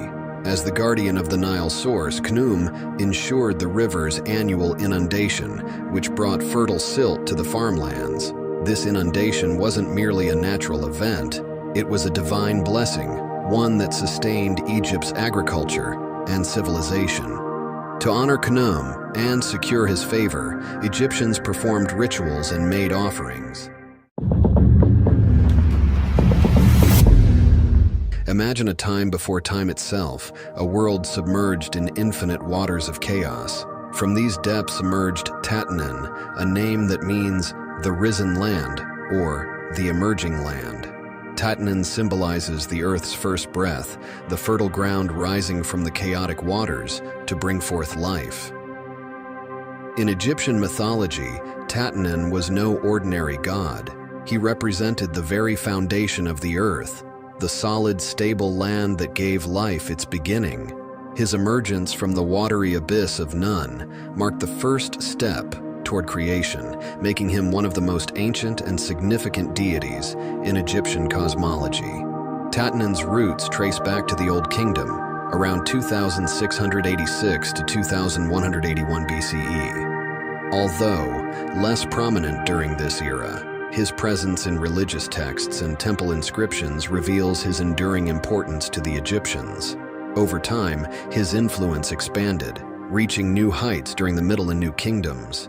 In Memphis, the ancient capital of Egypt, Tatanan's role evolved further. He became closely tied to Ptah, the revered creator god of Memphis.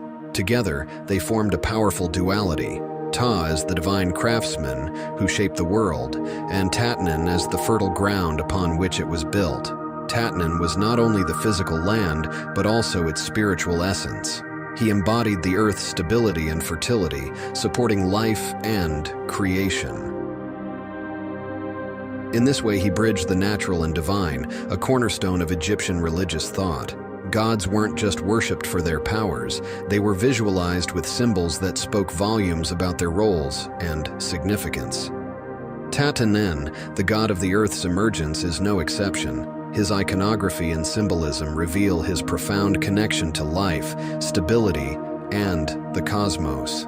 The god is often depicted as a man with striking green skin, a vivid representation of vegetation and fertility.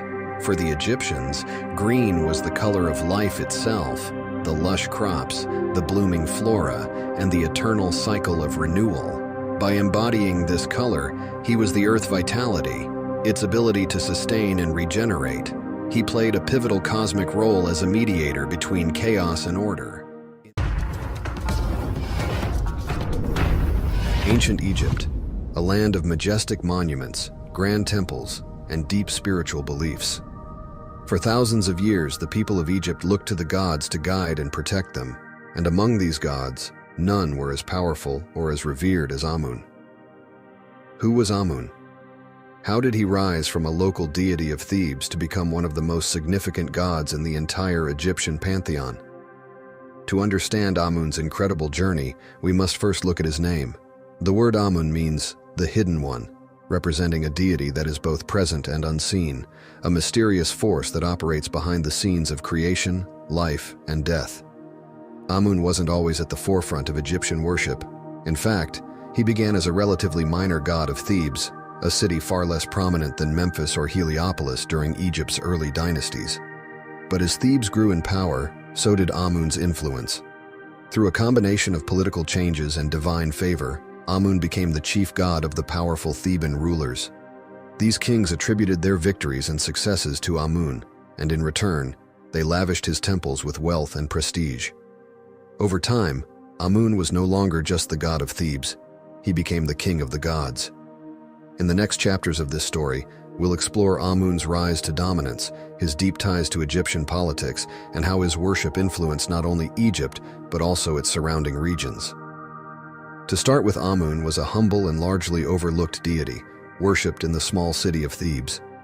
Thebes itself was a minor player during the Old Kingdom. While cities like Memphis and Heliopolis flourished as centers of power and religion, Thebes remained on the fringes of the political landscape. But everything was about to change. Amun at this time was not a powerful god. He was a god of air and wind, representing the unseen forces that shaped the world. His name, meaning the Hidden One, reflects this role as the invisible, mysterious energy behind creation and life. Though he was unseen, Amun's power was always there, present in the air that people breathed and in the wind that carried life-sustaining water across the Nile Delta. Amun's role as the god of air made him a protector of the unseen realms of existence, the wind that can be felt but never seen.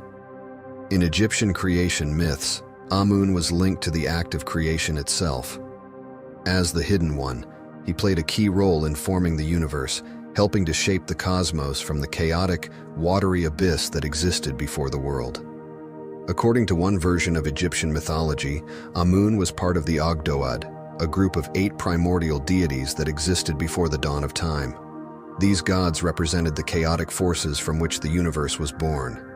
Amun, in this ancient context, was the force of invisibility and the mysterious air, which along with his counterpart Amunet, helped shape creation.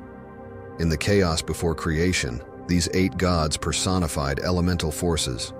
Amun and his partner Amunet were the embodiment of the hidden, unseen aspects of the universe, the mysteries that lay beyond human understanding. As Thebes grew in power during Egypt's Middle Kingdom, so too did Amun's prominence. The rulers of Thebes, eager to legitimize their authority, aligned themselves with Amun, slowly transforming him from a local god to a national deity. Temples were built in his honor, and priests began expanding Amun's mythology. As his power grew, so too did his temples, which would soon become some of the most significant religious centers in all of Egypt. Despite his growing prominence, Amun retained his mysterious nature. He was the god who acted in secret, who moved through the unseen and gave life to all things, but remained hidden from the eyes of mortals. This duality, both present and invisible, made Amun uniquely powerful among the Egyptian gods. As the Middle Kingdom of Egypt dawned, a small but determined city began to emerge from the shadows. Thebes. Once a minor settlement on the banks of the Nile, Thebes was poised to become the heart of a new Egyptian empire. And at the center of this transformation was the god Amun. The rise of Amun is inseparable from the rise of Thebes itself. As Thebes grew in military and political strength, its rulers sought a powerful symbol to legitimize their rule and unify their people. They turned to Amun, the hidden god. This elevated him from a local deity to the divine protector of their city. In the eyes of Theban kings, Amun became not just a god, but a source of royal legitimacy. His invisible hand was believed to guide their decisions, and his favor was seen as crucial to their success. As Thebes expanded its influence, so too did the cult of Amun. One of the most significant symbols of Amun's growing power was the Temple of Karnak. Situated near the heart of Thebes, this temple would become the spiritual and political epicenter of the Egyptian world. Construction began in earnest during the Middle Kingdom, and the temple grew into the largest religious complex in Egypt. Pharaohs poured vast wealth into expanding the temple, each ruler seeking to honor Amun with ever more impressive structures and offerings.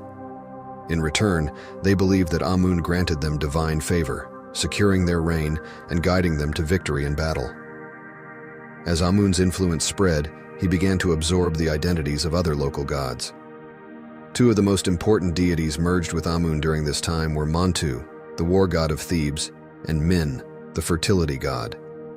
By incorporating Montu's martial prowess, Amun became a god of war, a divine warrior whose will determined the outcomes of battles. And by absorbing Min, Amun also became associated with fertility, ensuring both the prosperity of the land and the continuity of the royal line. The Egyptian pharaohs claimed their military victories were carried out under Amun's will.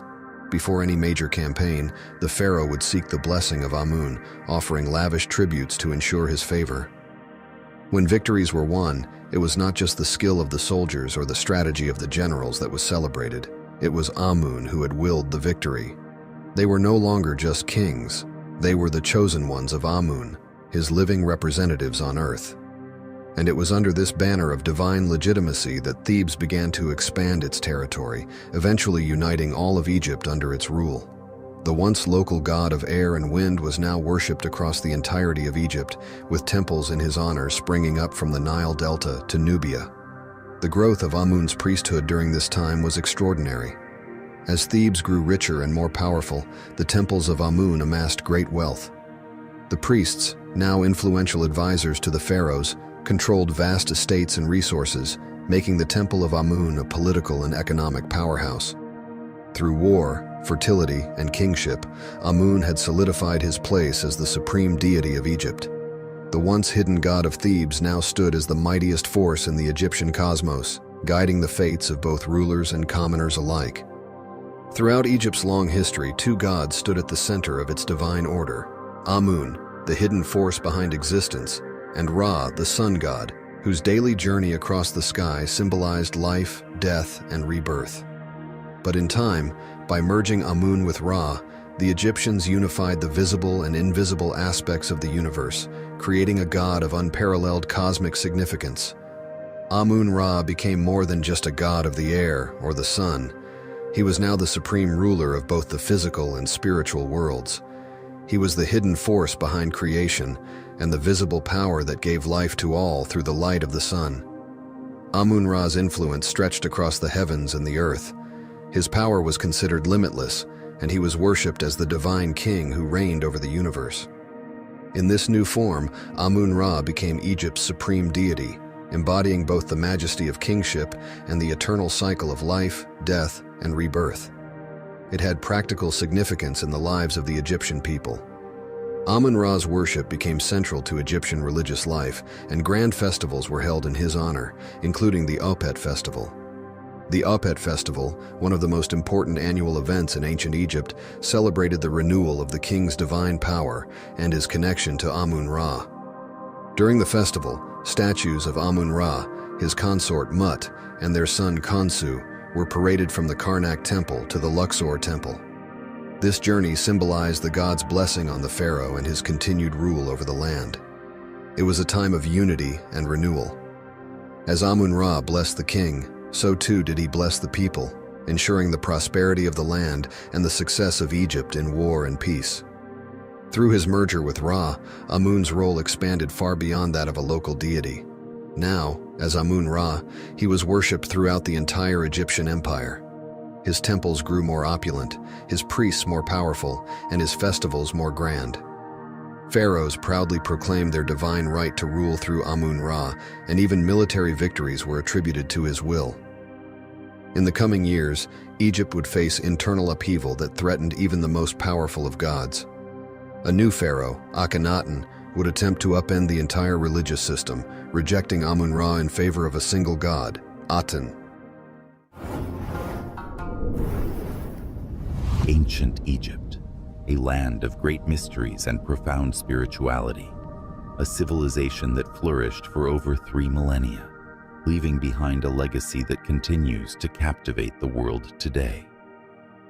Central to this enduring fascination is the rich tapestry of Egyptian mythology, where gods and goddesses shaped every aspect of life, death, and the afterlife. Khonsu, his name means traveler or wanderer, a fitting title for the god who guides the moon across the night sky. But Khonsu is more than just a lunar deity. He is a protector, a healer, and a symbol of rejuvenation. Yet, his role extends far beyond celestial movements. Khonsu is revered as a powerful healer, invoked in times of illness and distress. In some myths, his powers were even sought by foreign kings, desperate for his divine intervention. So let us begin our journey under the light of the moon as we explore the history and significance of Khonsu, the Egyptian god of the moon. Our earliest glimpses of Khonsu come from the pyramid texts, some of the oldest religious writings in the world. These texts, inscribed on the walls of royal tombs during the Old Kingdom, reveal Khonsu as a god connected to the moon, a celestial traveler who illuminates the night sky and protects the dead on their journey to the afterlife. Initially, Khonsu's role was relatively minor, especially when compared to the great solar deity, Ra. However, as the centuries unfolded, Khonsu's character began to evolve. By the time of the Middle Kingdom, Khonsu was no longer just a guardian of the night. He had become a vital part of the Egyptian pantheon, known for his healing powers and his connection to the cycle of life and death. As Khonsu's importance grew, he began to be associated with other powerful deities. He was often linked with Ra, the sun god, and Thoth, the god of wisdom and writing. In many myths, Khonsu is depicted working alongside these gods, helping to maintain the balance of the cosmos. In this role, Khonsu was seen as a key figure in the eternal struggle against chaos. Each night, he would join Ra in the solar bark, battling the serpent Apophis, who sought to devour the sun and plunge the world into darkness. Through these myths, Khonsu's role as a protector was solidified, not just in the physical world, but in the spiritual realm as well. Khonsu's prominence reached its pinnacle during the New Kingdom, particularly in the city of Thebes, where he became part of one of the most important divine families, the Theban Triad. This triad consisted of Amun, the king of the gods, Mut, the Great Mother Goddess, and their divine son, Khonsu. In this triad, Khonsu's role as the son of Amun and Mut symbolized the moon's relationship with the sun and the earth. Amun representing the hidden, powerful sun, Mut, the nurturing earth, and Khonsu, the moon that bridges the two. This familial connection highlighted Khonsu's importance not only as a lunar deity, but also as a god of healing and protection, reflecting the nurturing aspects of his mother, Mut. The people of Thebes held Khonsu in high regard, with his temple at Karnak standing as a testament to his importance. Here, rituals were conducted to honor Khonsu, asking for his protection during the night and invoking his healing powers in times of illness. Khonsu's connection to Thebes also tied him to the city's political and religious power. As Thebes grew in prominence during the Middle and New Kingdoms, so too did the worship of Khonsu. The city's rulers, eager to legitimize their authority, often depicted themselves as favored by the Theban triad, with Khonsu acting as a divine protector and healer. Khonsu's connection to the moon is one of the most defining aspects of his character. The ancient Egyptians believed that Khonsu controlled the phases of the moon, his influence waxing and waning as the moon moved through its monthly cycle. Khonsu was revered as the illuminator of darkness, the god who brought light to the night. His presence was seen as a comfort, a beacon of hope in the dark hours when the dangers of the night were most feared. But the moon's journey was not without peril. Each night, Khonsu would embark on a dangerous voyage, accompanying Ra in the solar bark as it traveled through the underworld. During this nightly journey, Khonsu played a crucial role in protecting Ra from the serpent Apophis, the embodiment of chaos, who sought to devour the sun and plunge the world into eternal darkness. It was Khonsu's task to battle this fearsome serpent, using his lunar powers to drive it away and ensure that the sun would rise again. This nightly battle between Khonsu and Apophis symbolized the eternal struggle between order and chaos, light and darkness.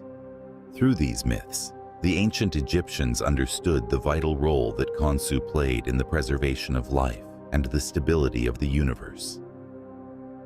Khonsu was not only a guardian of the night, he was also a powerful healer.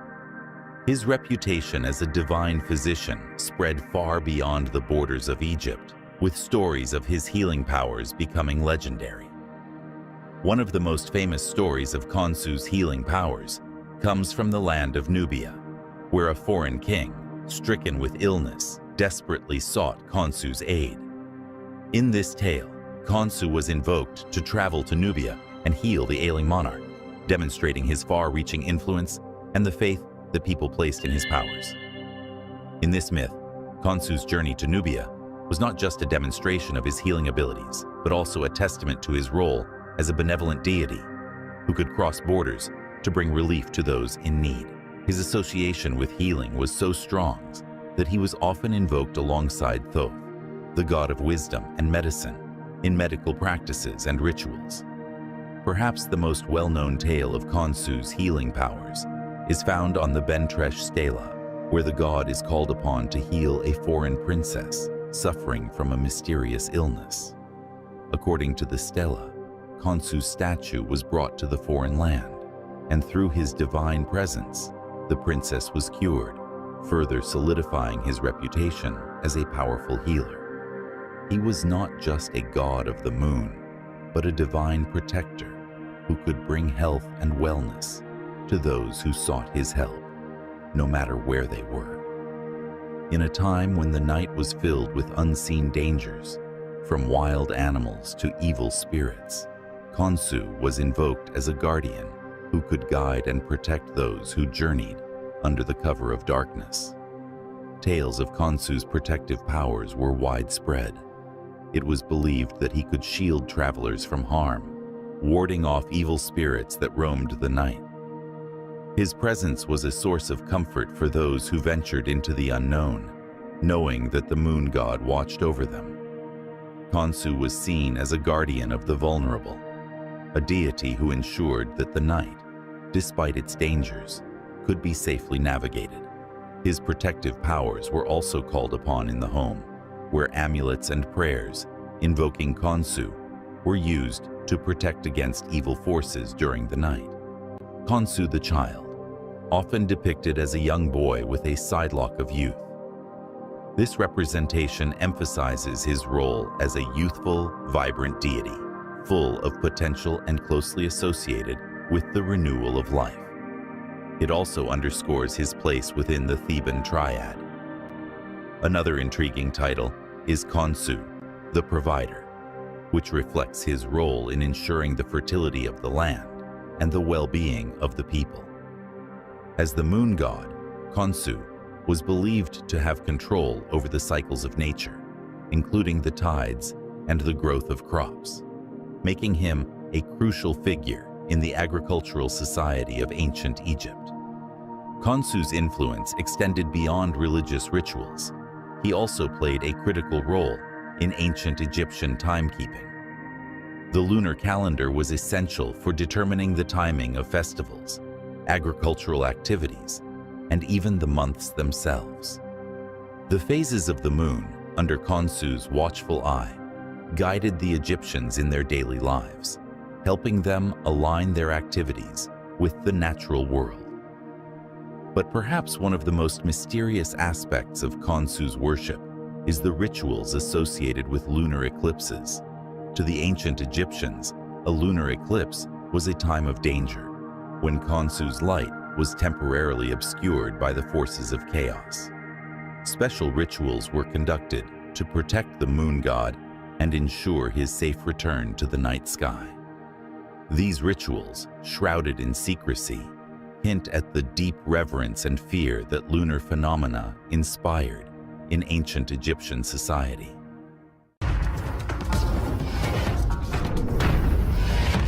We will dive deep into the origins and early worship of one of Egypt's most significant, yet often overlooked deities, the Mother Goddess. Mut's origins can be traced back to the city of Thebes, now known today as Luxor. Mut was revered as the Great Mother, a title that reflected her nurturing maternal essence and her role as the mother of the gods.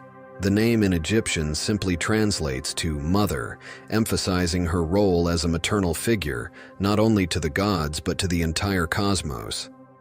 Her name carried immense weight, symbolizing both the literal and spiritual aspects of motherhood. As the ancient Egyptians believed, she was the source of all life.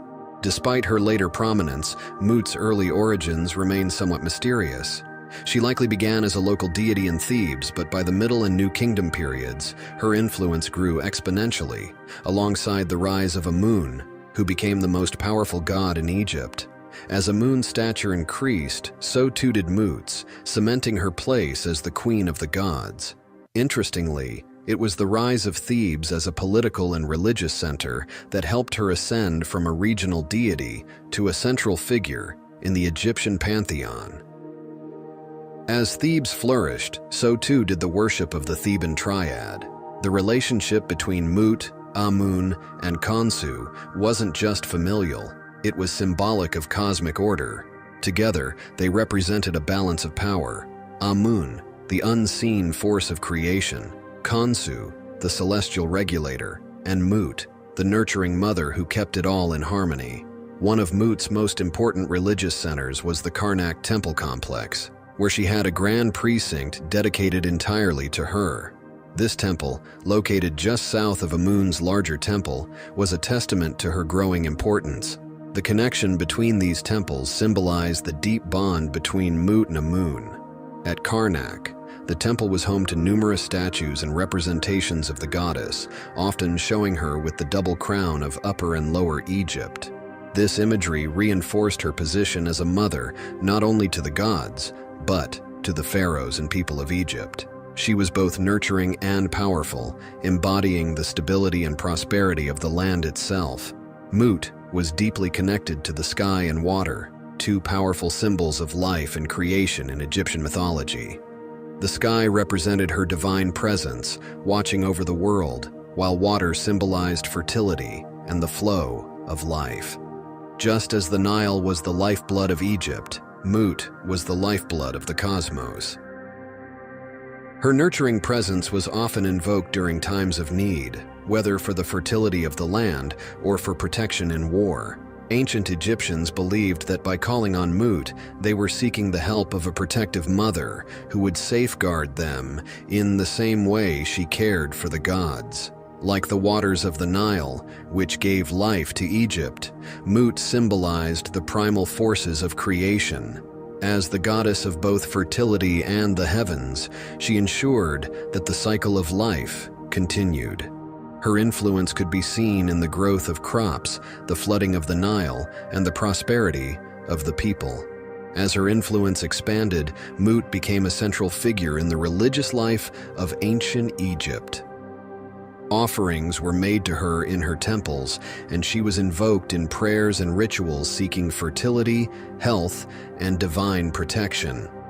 As the mother of the gods and the protector of kings, Mut's presence was felt in every aspect of Egyptian life. She held a unique place in the Egyptian pantheon, embodying divine royalty and the power of protection. Revered as the mother of gods and the queen of the heavens, Mut was deeply connected to Egypt's royal authority and the ruling pharaohs. Mut was revered as a powerful protector of the king. She was a guardian of divine royalty itself. This maternal yet fierce role is what set Mut apart as a symbol of both authority and protection, traits essential to the pharaoh's divine rule. The pharaohs considered themselves under her watchful care, receiving her divine endorsement and strength to rule. In return, they honored her with grand temples and elaborate festivals. She was distinct from other prominent mother goddesses like Isis and Hathor. Isis, known for her loyalty and devotion, was associated with the resurrection myth of Osiris and had a role that emphasized love and the afterlife. Hathor, the goddess of joy, fertility, and motherhood, was closely tied to music, dance, and fertility, often depicted as the nurturing cow goddess who provided sustenance. Mut, however, combined aspects of both Isis and Hathor with a unique emphasis on royalty, strength, and fierce protection. She was not only the mother, but the queen, embodying strength in the realm of gods and humans alike. Her association with Amun, one of the most powerful gods in Egyptian religion, further elevated her status. As his divine consort, Mut's position became all the more powerful, merging her identity with that of a universal mother and queen, not just for gods, but for all creation. In some depictions, Mut appears with the head of a lioness, a symbol of strength and ferocity in Egyptian mythology. The lioness form was often linked to goddesses associated with war and protection, like Sekhmet. Mut's lioness aspect highlighted her capacity to defend her family, her people, and Egypt itself. Pharaohs looked to Mut's strength as both a model and a divine guarantee of their own power, especially in times of conflict.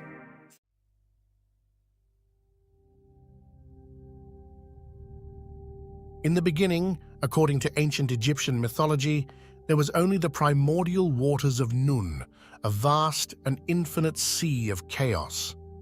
From this chaos emerged Atum, the first god, who willed himself into existence. Atum, embodying the power of creation, stood alone on the primeval mound, a symbol of land emerging from the waters. Desiring companionship, Atum created the first divine pair through an extraordinary act. He sneezed, and from his breath were born Shu, the god of air, and Tefnut, the goddess of moisture.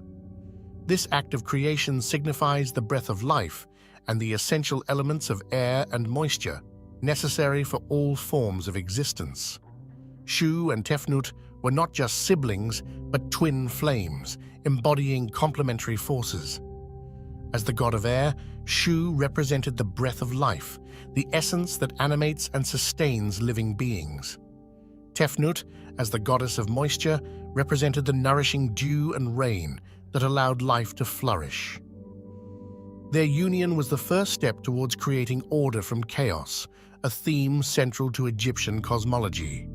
Shu and Tefnut's offspring, Geb, the earth god, and Nut, the sky goddess, furthered this divine lineage, laying the foundations for the world as known to ancient Egyptians. One of the most crucial acts attributed to Shu is the separation of Nut, the sky, from Geb, the earth.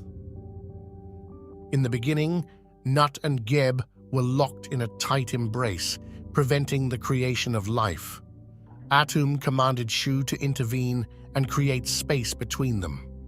With immense strength, Shu lifted Nut away from Geb, creating the expanse of the sky above and the solid ground below.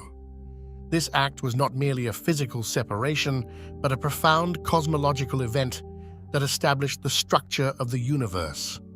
Shu's intervention allowed the sun to rise, stars to shine, and life to thrive on Earth.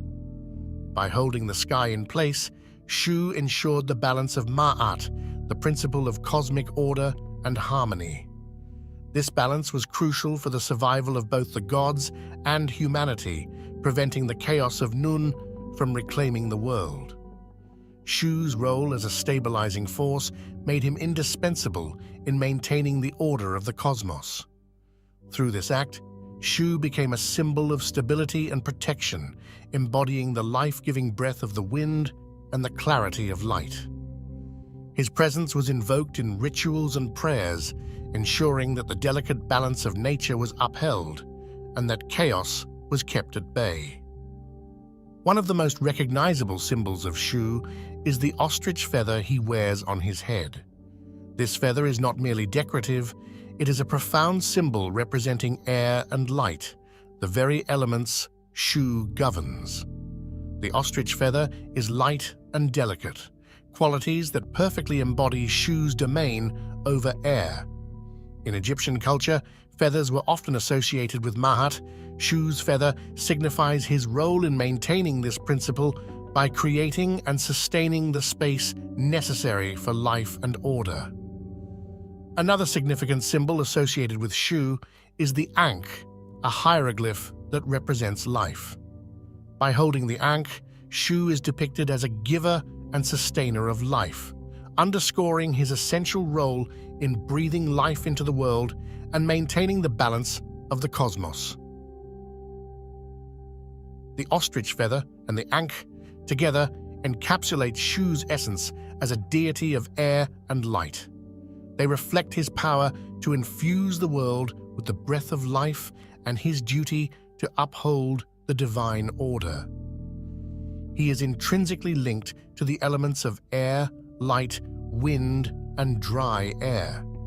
In ancient Egyptian belief, Shu was the invisible force that filled the space between the earth and the sky, the very air that people breathed. As the god of air, Shu was responsible for the wind and the dry air of the desert. The Egyptians recognized the vital importance of air for breathing and wind for cooling and drying, especially in their hot, arid climate. Thus, Shu was seen as a life-sustaining force, providing the essential elements for survival and comfort. As the father of Nut, the sky goddess, and Geb, the earth god, Shu's actions in separating them were crucial in establishing the world's structure. His twin sister Tefnut, goddess of moisture, complements his domain, together representing the balance of dry and wet elements. His association with light also ties him to Ra, the sun god, symbolizing the illumination of truth and clarity in both the physical and spiritual realms. Ancient Egyptian religious texts are a treasure trove of knowledge about their beliefs, rituals, and the pantheon of gods. Among the oldest of these texts are the pyramid texts and coffin texts, which provide fascinating insights into the role of Shu. The pyramid texts, inscribed on the walls of the pyramids of the Old Kingdom, are among the earliest religious writings in the world. In these texts, Shu is often invoked as a protective deity. For instance, In one passage, Shu is called upon to support the deceased king's ascent to the sky, ensuring a safe journey to the afterlife. The texts describe Shu's role in lifting the sky and maintaining the order necessary for the king to join the gods. Similarly, the coffin texts, which appear in the Middle Kingdom and were inscribed on coffins, continue to emphasize Shu's importance. These texts expand on the themes found in the pyramid texts, offering more personalized prayers and spells for the deceased. Shu is frequently mentioned as a guardian who protects the soul during its journey, using his breath to grant the deceased new life and ensuring they reach the afterlife. The Book of the Dead, a collection of spells and incantations designed to guide the deceased through the afterlife, also features Shu prominently. This text, used extensively during the New Kingdom, provided a detailed roadmap for the soul's journey to the afterlife, emphasizing the importance of divine protection and guidance. In the journey to the afterlife, one of the critical moments is the weighing of the heart ceremony, presided over by Osiris.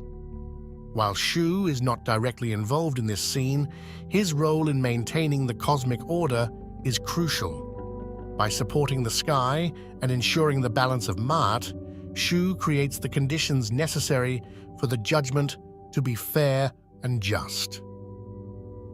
In one notable passage, Shu is depicted as lifting the sky to allow the deceased to see the light of the sun, god Ra, symbolizing enlightenment and the ultimate union with the divine. This act underscores Shu's role in providing clarity and guiding the soul towards eternal harmony. Shu's enduring legacy in ancient Egyptian mythology highlights the profound connection the Egyptians felt with the natural elements and their divine representations. As the god of air and light, Shu's influence was woven into the very fabric of daily life and the spiritual beliefs that guided the ancient Egyptians. The fascination with Shu and other deities of the Egyptian pantheon continues to captivate scholars and enthusiasts alike. His role in maintaining cosmic order and his protective presence in the afterlife rituals underscore the deep reverence the Egyptians had for their gods and the intricate mythology they developed. The balance and harmony that Shu embodied continue to inspire and intrigue us, offering insights into the ancient civilization that revered him. Thank you for joining us on this exploration of Shu, the god of air and light.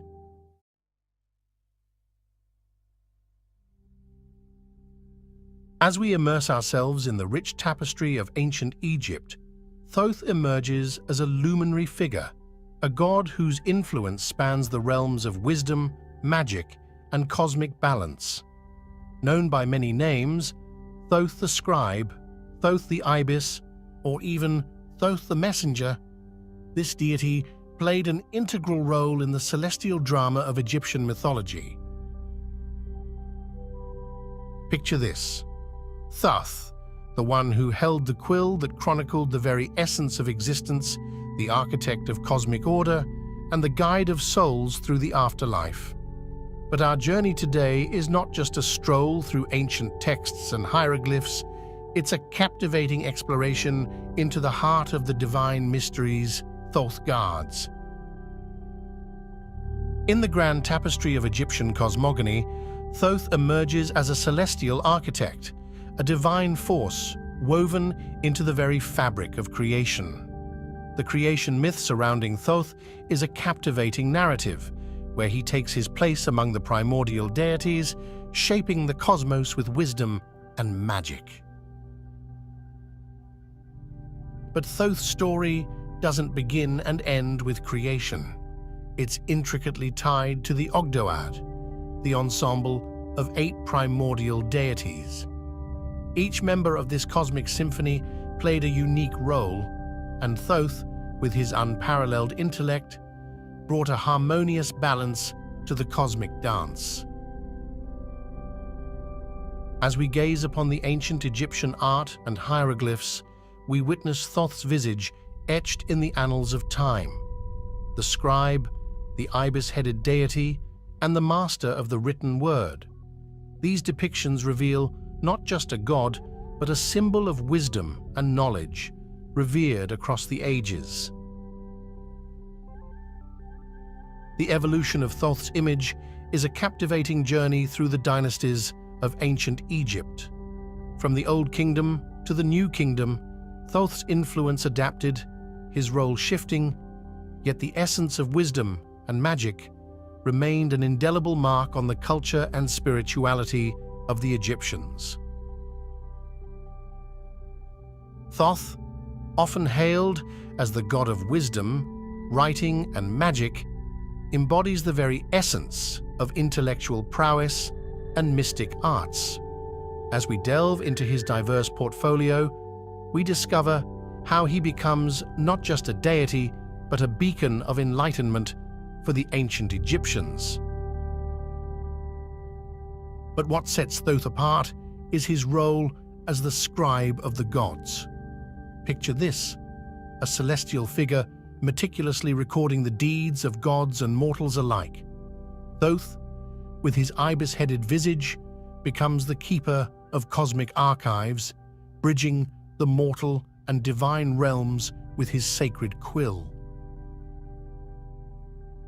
Yet, Thoth is no one-dimensional deity. The delicate balance between wisdom and mischief defines his dual nature. He's not just the wise guardian, he's also the playful trickster, challenging the conventional boundaries of cosmic order. The cosmic dance requires both order and chaos, and Thoth, with his duality, embodies this cosmic truth. Turn your gaze to the celestial canvas, and you'll find Thoth weaving his influence into the very fabric of time. His connection to the moon and his mastery over the cycles of time showcase his celestial authority. Thoth becomes the eternal timekeeper, guiding the sun on its daily journey with unparalleled precision. Let us focus our gaze on the afterlife, where Thoth assumes a role of profound importance. In the judgment of the deceased, Thoth stands as a divine arbiter, overseeing the scales of justice. His presence in this sacred moment reflects the intricate balance between one's deeds in life and the cosmic order. Picture this cosmic courtroom, where Thoth plays a crucial role in the weighing of the heart against the feather of Ma'at. The heart, representing the soul's essence, is carefully measured against the feather of divine harmony. Thoth's quill records the outcome, shaping the destiny of the departed in the afterlife. And speaking of the afterlife, Thoth's journey doesn't end with mere judgment. His contributions extend to the protection of none other than the sun god Ra. As a guardian and confidant, Thoth weaves spells and incantations to safeguard Ra on his perilous journey through the underworld. As we immerse ourselves in these ancient myths, let's appreciate the intricate dance of cosmic forces, where Thoth's wisdom and influence ripple through the very foundations of Egyptian spirituality. As we step into the sacred precincts, we witness the vibrancy of rituals and ceremonies dedicated to Thoth. Imagine the rhythmic cadence of incantations, the wafting scent of sacred offerings, and the flickering glow of eternal flames. The worship of Thoth was a tapestry of sights and sounds, an intricate dance of devotion that resonated through the corridors of time. Yet, Thoth's influence transcended the confines of the temple walls. His societal importance reached into the very fabric of education and knowledge dissemination. In the sanctuaries of learning, priests dedicated themselves to the teachings of Thoth, ensuring that wisdom and literacy became pillars of Egyptian society. Picture a society where the pursuit of knowledge was not merely a personal endeavor, but a sacred duty inspired by Thoth's legacy.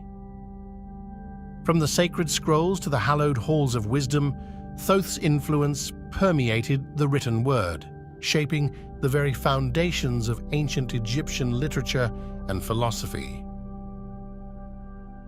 Prepare yourselves for a revelation of lesser-known myths and stories featuring Thoth. Beyond the well-trodden paths of Egyptian mythology, there exist hidden narratives that shed new light on Thoth's cosmic role. From secret realms to celestial escapades, these tales paint a portrait of Thoth that transcends the familiar. Thoth's connection to the Emerald Tablets unveils a profound association with the ancient alchemical wisdom. These mystical tablets, attributed to Thoth himself, delve into the secrets of transformation, transmutation, and the eternal principles of Hermeticism.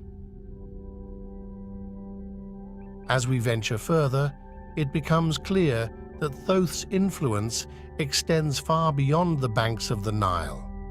The cultural impact of Thoth reverberates across ancient civilizations, leaving an indelible mark on the beliefs and practices of diverse cultures. From Greece to Rome, the echoes of Thoth's wisdom resonate through the corridors of time. Thoth's presence isn't confined to dusty tomes or ancient ruins. It permeates modern popular culture.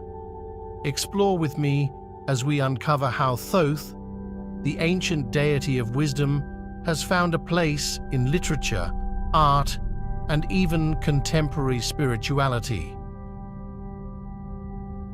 From books to movies, music to symbolism, Thoth's timeless allure continues to captivate hearts and minds. As we bring our exploration to a close, let's celebrate the enduring legacy of Thoth and the way his ancient wisdom continues to inspire and intrigue us in the 21st century. From the creation myths and his association with the Ogdoad to his role as the scribe of the gods, Thoth's significance in ancient Egyptian cosmogony is truly profound.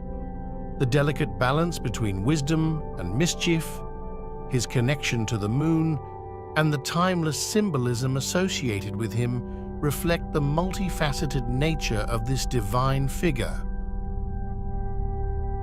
May the wisdom of Thoth illuminate your path, and may the echoes of his timeless legacy resonate in your hearts.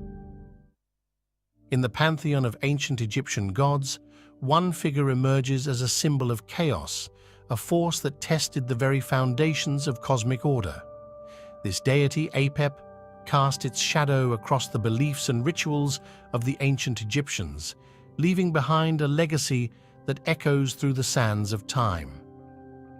Apep, also known as Apophis, Serpent of Chaos, embodies the eternal struggle between creation and destruction. Its significance in ancient Egyptian mythology is profound, as it symbolizes the constant battle to maintain Ma'at, the delicate balance that governed the universe. Through the annals of time, this serpent god has slithered through the pages of history, leaving behind tales of epic clashes with the sun god Ra and ceremonies designed to ward off its malevolent influence.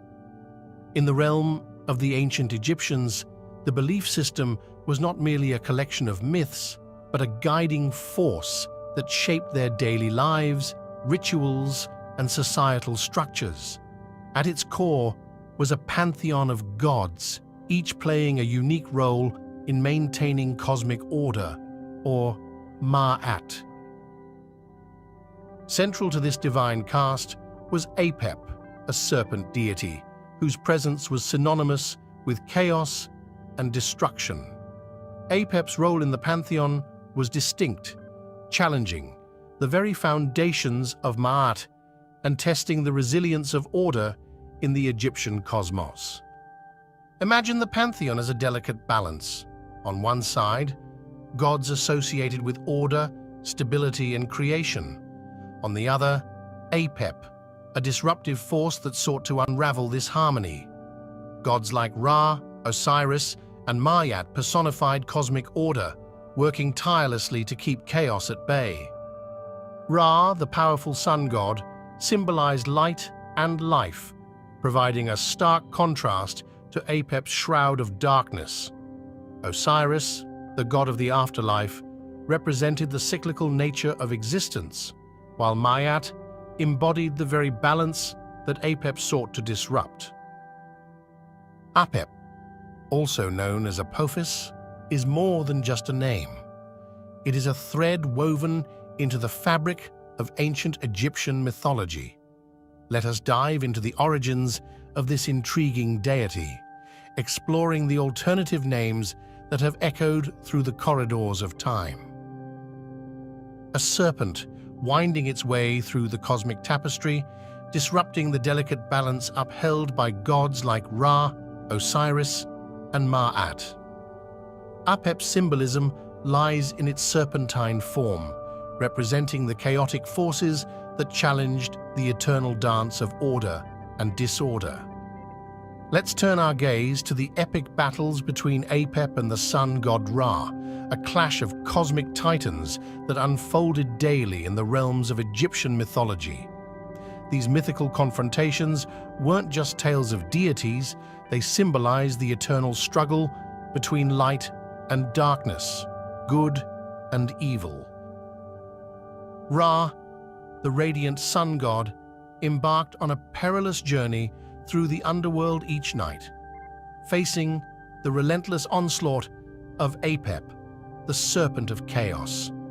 These myths served as metaphors for the cyclical nature of day and night, reinforcing the constant tension between order and chaos. In the eyes of the ancient Egyptians, Apep wasn't merely a mythical creature, it was a formidable force that demanded respect and attention. We will explore how the Egyptians perceived Apep and the intricate rituals they devised to either appease or ward off this chaotic deity. Temples dedicated to Apep were sacred spaces where the devout sought to commune with the divine and gain protection from the serpent's malevolent influence. These ceremonies were not just rituals, they were a testament to the Egyptians' unwavering belief in the delicate balance between order and chaos. Imagine standing within the hallowed halls of a temple dedicated to Apep, surrounded by the rhythmic chants and incantations of priests and priestesses. These ceremonies were not mere performances. They were a collective effort to maintain Ma'at, the cosmic harmony threatened by Apep's presence. Archaeological excavations have unearthed a trove of artifacts offering glimpses into the fervent worship of Apep. Elaborate amulets, intricate carvings, and ceremonial tools provide us with tangible links to the spiritual practices that once unfolded in the shadow of this serpent deity. As we navigate through the remnants of the past, we uncover the profound connection between the people of ancient Egypt and their dedication to Apep. The artifacts speak of a civilization that sought divine protection, forging a spiritual shield against the chaos that loomed on the horizon. As civilizations evolve, so too do their belief systems. Apep, once a formidable force in the pantheon of Egyptian gods, experienced a subtle decline over time. The reasons behind this shift are multifaceted, with changing political landscapes and cultural dynamics playing pivotal roles. Political upheavals, the rise and fall of empires, and the emergence of new belief systems all contributed to the altering spiritual landscape of ancient Egypt. Apep, once a central figure in the cosmic drama, saw a diminishing role as societal values and priorities evolved. Yet, as deities often do, Apep underwent transformations in the face of changing times. In later periods, we witness reinterpretations of this serpent god, adapting to the evolving spiritual needs of the people. In some instances, Apep took on new layers of symbolism, embodying different aspects or serving as a metaphor for challenges unique to the era. The serpent god, once a symbol of pure chaos, found itself woven into the fabric of evolving mythologies. The decline of Apep's prominence does not mark the end of its legacy. Instead, it invites us to explore the fluid nature of mythology, where gods can adapt, transform, and find new relevance in the ever-changing tapestry of human belief. As we near the culmination of our journey through the mysteries of Egyptian god Apep, our quest takes an exciting turn into the realms of legacy and influence. Join us as we uncover the threads connecting Apep's ancient presence to the tapestry of later mythologies and modern popular culture. The impact of Apep extends far beyond the sands of ancient Egypt. The concept of this chaotic serpent deity has rippled through time, leaving its imprint on later mythologies and cultural beliefs. Let's explore the echoes of Apep in the narratives of diverse cultures. In different corners of the world, we find echoes of Apep's essence, the serpent symbolizing chaos, the eternal struggle between order and disorder. Whether in the form of a mythic creature or a metaphorical force, Apep's legacy endures as a universal symbol. As we navigate the corridors of pop culture, we see Apep's enigmatic charm embedded in gaming realms, literature, and even contemporary art. The serpent god, once an ancient symbol, has seamlessly integrated into the evolving narratives of today. We began with a glimpse into the rich tapestry of ancient Egyptian mythology, where Apep emerged as a symbol of chaos, challenging the delicate balance of cosmic order. Like a serpent shedding its skin, Apep found new life in transformation. Its legacy echoed through later mythologies and permeated modern popular culture, becoming a timeless symbol that continues to inspire and intrigue.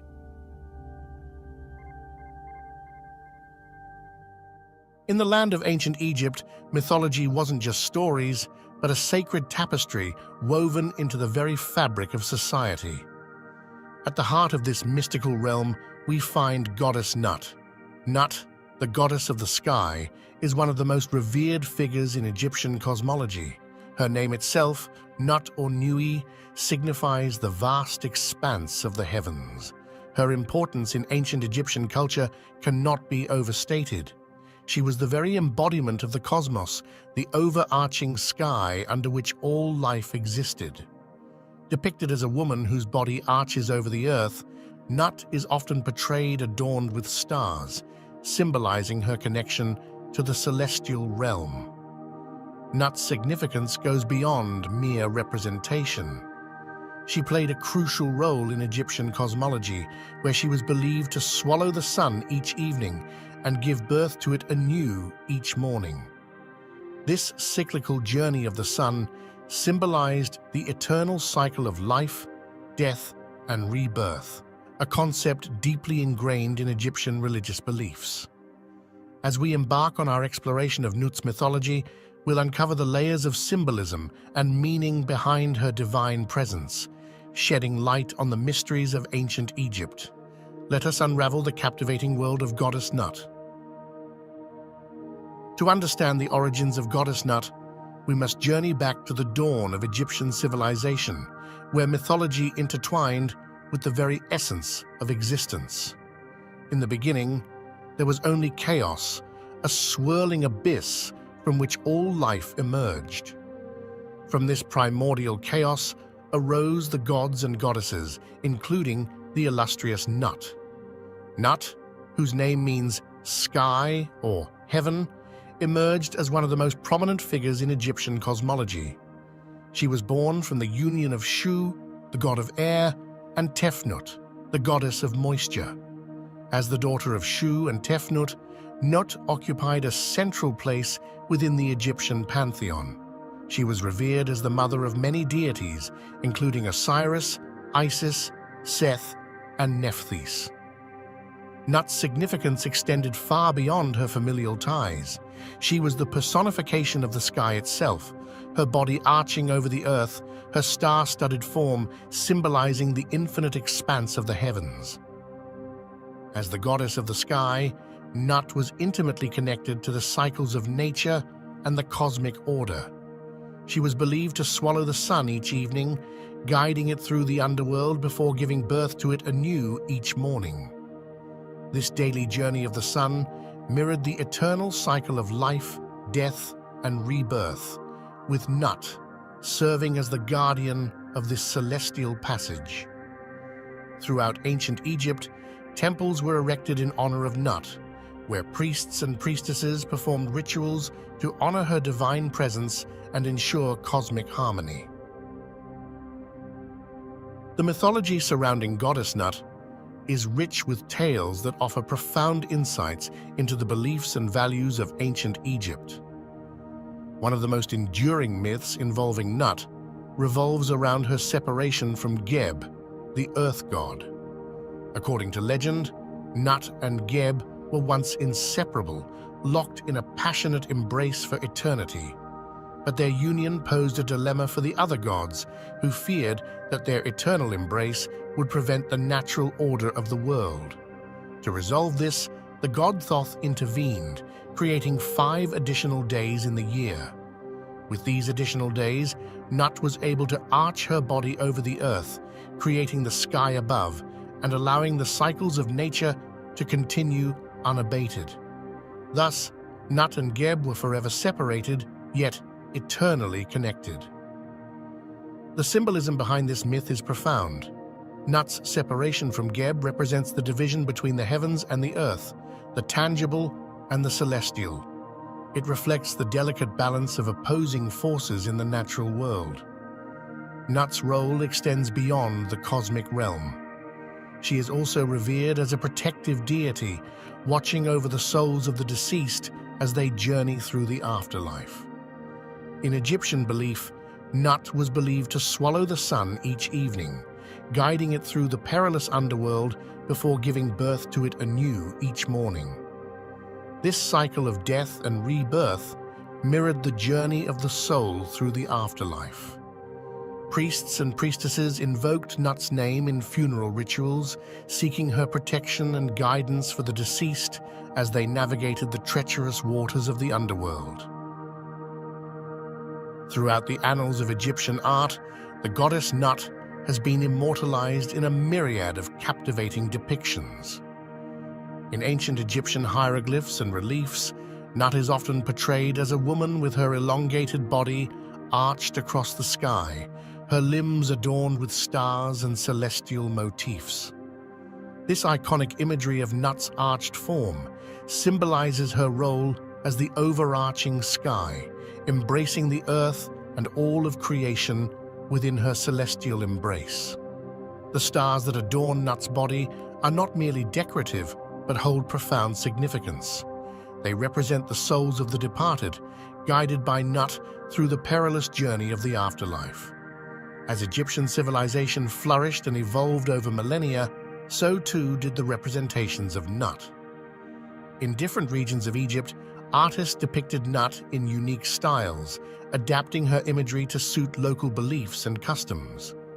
In Upper Egypt, Nut was often portrayed with a more angular and stylized appearance, reflecting the artistic conventions of the region. In Lower Egypt, her depictions tended to be more fluid and naturalistic. As the centuries passed, Nut's representations underwent subtle changes, reflecting shifts in religious beliefs and cultural influences. Yet her essential attributes remained constant, symbolizing the timeless truths of Egyptian cosmology.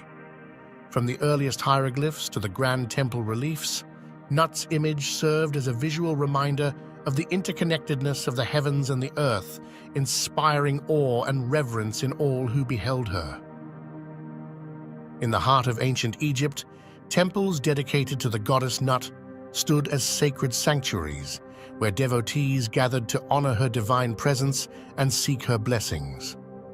The cult worship of Nut was deeply ingrained in Egyptian society, with rituals, festivals, and ceremonies held throughout the year to pay homage to the revered goddess of the sky. Priests and priestesses played a central role in these religious observances, acting as intermediaries between the mortal realm and the divine. They meticulously performed rituals to ensure cosmic harmony and appease the goddess. One of the most significant festivals dedicated to Nut was the Feast of Nut, celebrated annually during the inundation of the Nile. This festival honored Nut's role in providing life-giving water to the land. During these festivals, worshippers would gather in temples adorned with images of Nut, offering prayers, incense, and symbolic offerings to appease the goddess and ensure a bountiful harvest. The temples dedicated to Nut served as sacred spaces where devotees could commune with the divine and seek guidance in times of need.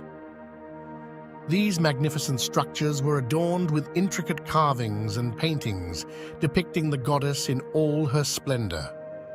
Priests and priestesses dedicated their lives to serving Nut, conducting daily rituals to honor her divine presence and maintain cosmic order. They meticulously cared for the temples, ensuring that they remained pristine and sanctified. Offerings of food, drink, and precious treasures were made to Nut as tokens of devotion, symbolizing the reciprocity between the mortal realm and the divine. Nut is the personification of the sky, her outstretched body spanning across the heavens, embracing the earth and all of creation within her cosmic embrace. One of Nut's most significant associations is with the sun god Ra, who traverses her celestial form each day, emerging from her mouth at dawn and being swallowed by her at dusk. This cyclical journey of Ra symbolizes the eternal cycle of life, death, and rebirth, with Nut serving as the vessel through which the sun god is reborn each morning. Nut's association with Ra extends beyond the celestial realm to the realm of the afterlife. In Egyptian belief, Nut guides the souls of the deceased through the perilous journey of the underworld, ensuring their rebirth into the next life. This concept of rebirth and regeneration was central to Egyptian cosmological beliefs, and Nut's imagery played a crucial role in funerary rituals and ceremonies. In tombs and funerary texts, Nut is often depicted as a protective deity, sheltering the deceased in her celestial embrace and guiding them safely to the afterlife. Priests and priestesses invoked Nut's name in funeral rites, offering prayers and incantations to ensure the soul's safe passage through the underworld.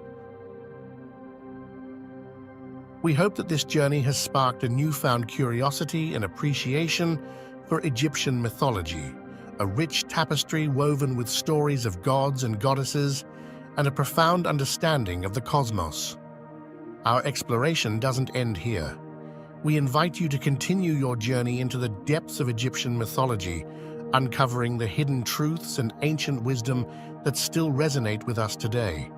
Whether you're drawn to the celestial mysteries of Nut, the epic tales of Osiris and Isis, or the enigmatic symbols of the pyramids, there's always more to discover and learn. Let us continue to explore the wonders of history and mythology together. Welcome to the mystical world of ancient Egypt, where gods walked among mortals and legends were born in the sands of time. At the heart of this rich tapestry of mythology stands Atum, a deity of profound significance and enduring mystery. In the vast pantheon of Egyptian gods and goddesses, Atum occupies a unique position as the primordial creator, the essence of existence itself. Before we delve deeper into the realm of Atum, let's take a moment to understand the broader context of Egyptian mythology. The ancient Egyptians believed in a pantheon of deities, each with their own domain and significance. From the mighty Ra, the sun god, to the wise Thoth, the god of knowledge, and the nurturing goddess Isis, the divine family of gods and goddesses shaped every aspect of Egyptian life. And among these illustrious beings, Atum stands as the progenitor of all creation, the very first deity to emerge from the primordial chaos. We embark on this journey through the annals of Egyptian mythology, prepare to uncover the secrets of Atum, the enigmatic god who shaped the universe with the power of his divine will. Join us as we unravel the mysteries of Atum, the ancient god who holds the key to understanding the very essence of existence.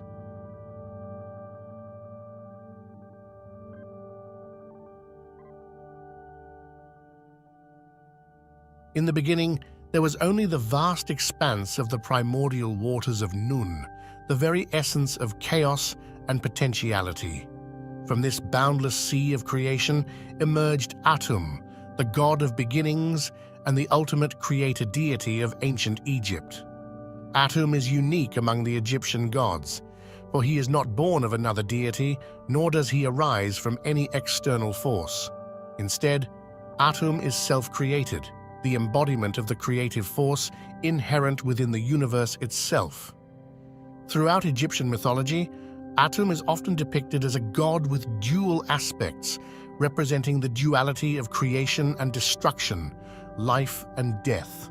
As the self-created god, Atum holds the power to shape reality according to his divine will, bringing order out of chaos and giving rise to the world as we know it. From the earliest days of Egyptian civilization, Atum was revered as the primordial force from which all life sprang forth, the very embodiment of creation itself.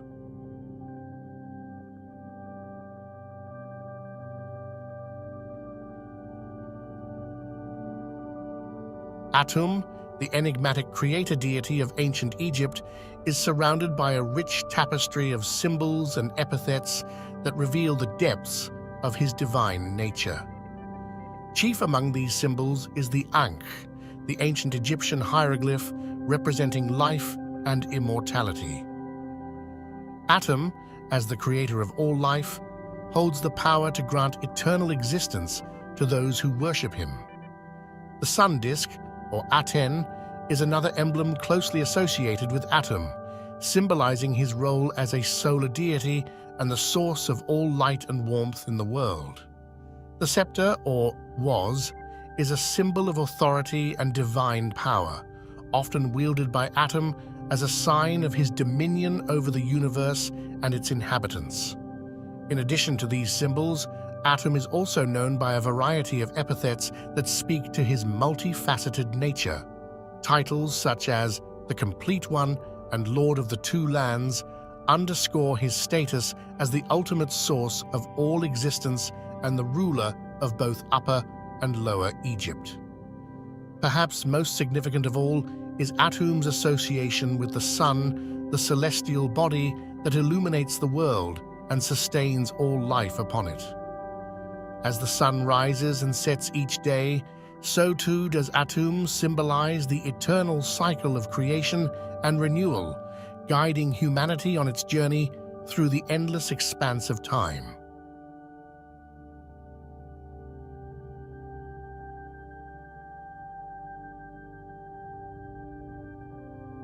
Atum's role in the creation of the world is intricately linked to the concept of Ma'at, the cosmic order that governs all existence. As the first deity to arise from the waters of Nun, Atum brought forth Ma'at, establishing harmony and balance in the cosmos. Atum's influence extends far beyond the act of creation itself. He is intimately connected to other major Egyptian deities, each playing a distinct role in the cosmic drama. Atum's association with Ra, the sun god, highlights his solar aspect, representing the life-giving power of the sun and its role in sustaining life on Earth. Similarly, Atum's connection to Osiris underscores his role as the divine judge of the dead, guiding souls on their journey through the afterlife and ensuring cosmic justice. As we contemplate Atum's vast cosmic influence, it becomes clear that he is more than just a creator deity. He is the embodiment of the eternal cycle of creation, preservation, and renewal.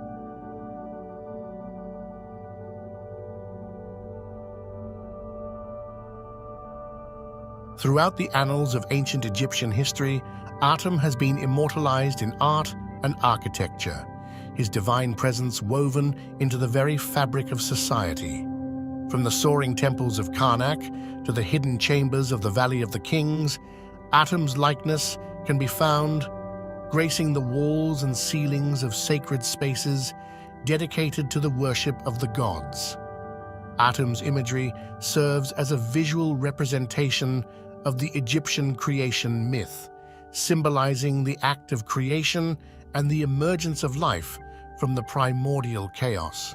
His dual nature as both creator and destroyer is often depicted through his association with the sun, representing the cycles of birth, death, and rebirth that govern the universe.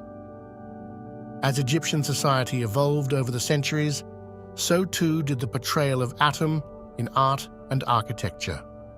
From the early dynastic period to the height of the New Kingdom, Atum's imagery reflected the changing beliefs and cultural values of the Egyptian people. Through it all, Atum remained a central figure in Egyptian religion, his presence enduring as a testament to the enduring power of myth and symbolism.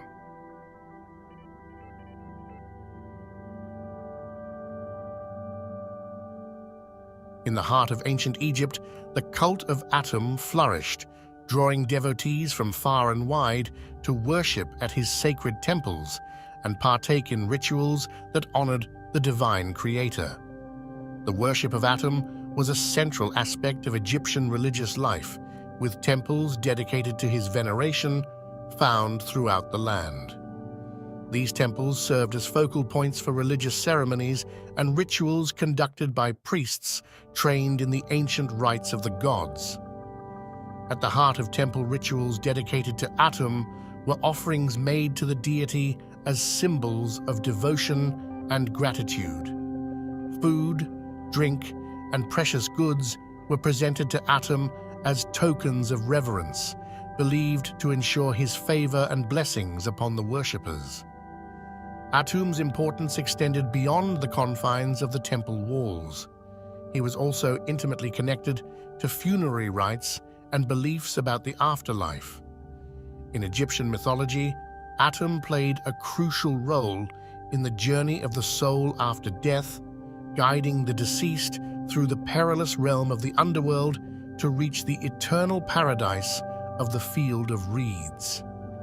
The worship of Atum encompassed both the celebration of life and the reverence for death, reflecting the cyclical nature of existence and the eternal quest for spiritual transcendence.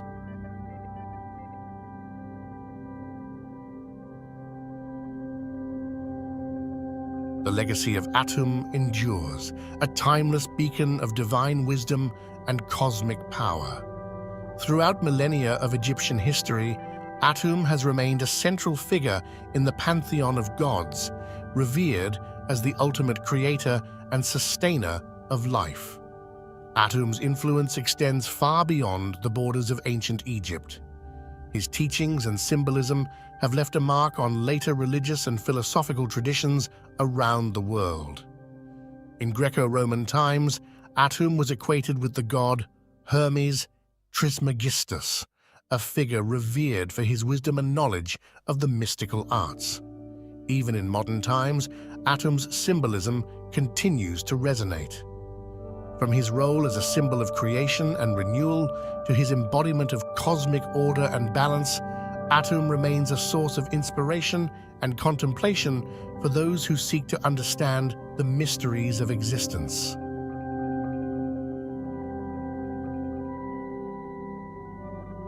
From his emergence from the primordial waters of Nun to his role as the cosmic creator and sustainer of life, Atum's significance in Egyptian mythology is profound and far-reaching.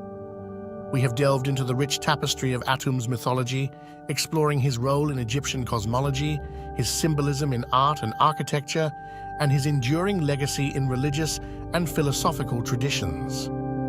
The allure of Atum and Egyptian religion persists, captivating the hearts and minds of people across the globe. We find echoes of our own humanity, our desires, fears, and aspirations, reflected in the stories of gods and heroes who shaped the world in days long past. May the legacy of Atum and the wisdom of the ancients continue to inspire us as we journey through time.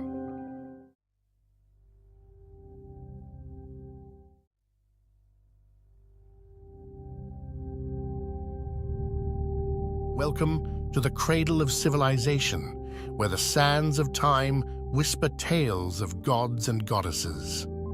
Our journey begins amidst the captivating visuals of ancient Egyptian art, a tapestry of symbols that unravels the mysteries of a bygone era. The language of the ancients, an intricate dance of symbols that adorn the walls of temples and tombs. Each stroke, each curve tells a story.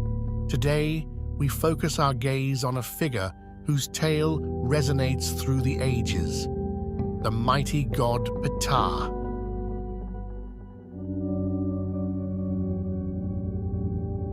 As we step into the divine genesis of Ptah, the weaver of destinies, let us unravel the threads that bind this enigmatic deity to the very fabric of Egyptian mythology. Ptah, a divine architect and creator, held a paramount role in the Egyptian pantheon. Within the divine ensemble known as the Ennead, Ptah took center stage, shaping the very essence of creation. In the sacred tapestry of creation myths, Ptah played a pivotal role. Known as the noble Jed, Ptah's creative energies brought forth the elements that formed the world as the ancient Egyptians knew it. Ptah, a deity of multifaceted wisdom and creative prowess, boasts unique attributes and symbols that distinguish him within the pantheon. From the distinctive skullcap symbolizing his role as a master craftsman to the Ankh and was scepter symbolizing life and power, Ptah's iconography is a rich tapestry reflecting the intricate layers of his divine nature. In the artistry of ancient Egypt, Ptah's presence is vividly captured. Often depicted as a mummified figure holding the Ankh, Ptah stands as a testament to the profound connection between life, death, and creation. Our next stop takes us to the heart of devotion, the city of Memphis. Here, the pulse of Ptah's worship resonated through the grandeur of the sacred temples. Memphis, a living tribute to Ptah, served as the epicenter of devotion. The Temple of Ptah, with its colossal pillars and intricate carvings, stood as a testament to the divine reverence bestowed upon Ptah by the ancient Egyptians. Ptah, often hailed as the great artisan, wasn't just a deity to be worshipped, but a craftsman whose creative hands shaped the very foundation of the cosmos. It's said that his words were the blueprint, and his will the architect's vision, guiding the creation of both gods and mortals.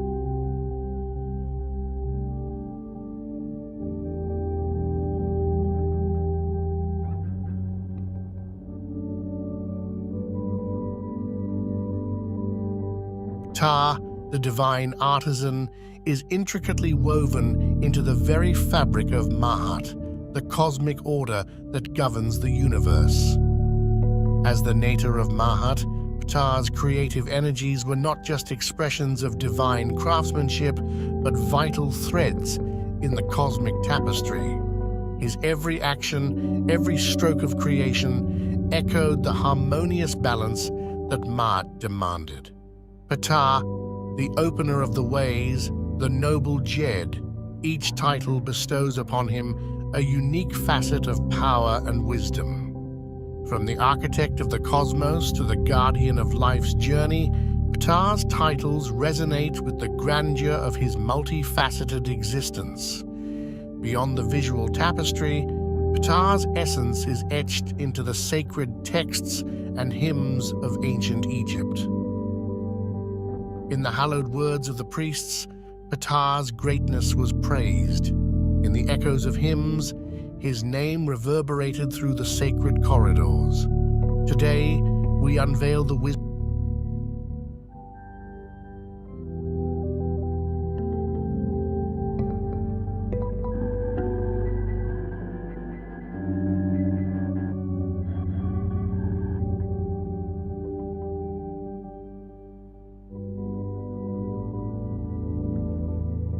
From the grandeur of the Old Kingdom to the twilight of the New, Ptah's divine influence resonated through the annals of history, shaping and reshaping the tapestry of Egyptian spirituality. In the golden era of the Old Kingdom, Ptah's prominence was unmistakable, his wisdom guiding the hands of builders and artisans. As dynasties rose and fell, Ptah's divine essence endured, adapting to the changing currents of Egyptian belief. Ptah, the eternal muse of creation, not only shaped the spiritual landscape, but left an indelible mark on the very soul of Egyptian civilization. In the bustling streets of ancient cities, Ptah's name echoed through the air, whispered in reverence by artisans and laborers alike. His image adorned temples, jewelry, and amulets, a symbol of divine craftsmanship woven into the fabric of everyday existence. Whether in the solemn rituals of the priesthood or the joyous celebrations of the people, Ptah's presence was ubiquitous. From birth to death, his guidance was sought, his blessings invoked in every momentous occasion. Behold, the sanctuaries raised in honor of Ptah, where the divine and earthly converged in architectural marvels that stood the test of time. From the colossal temple of Ptah in Memphis to the remote sanctuaries nestled along the Nile, each temple was a testament to the devotion and craftsmanship inspired by Ptah. The statues erected in his honor captured not only his divine essence, but also the artistic prowess of the Egyptian people. In the sands of Egypt, archaeologists unearthed a relic that unveiled a forgotten aspect of Ptah's worship, a hidden chamber where artisans once gathered to craft sacred artifacts in the deity's honor.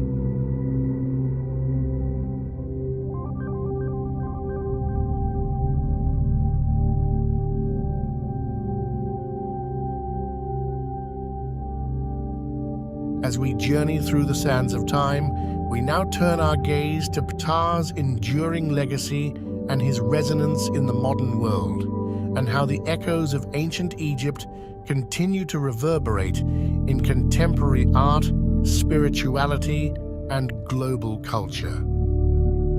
Ptah's influence extends far beyond the temples of ancient Egypt, permeating the realms of contemporary art and popular culture. Artists and authors draw inspiration from his wisdom and craftsmanship, weaving his essence into the fabric of their narratives. In the tapestry of modern spirituality, Ptah's name still resonates, celebrated in festivals and gatherings around the world. From the towering obelisks of New York City to the bustling streets of Tokyo, Ptah's image adorns museums, galleries, and cultural landmarks, captivating audiences with the allure of ancient Egypt. The international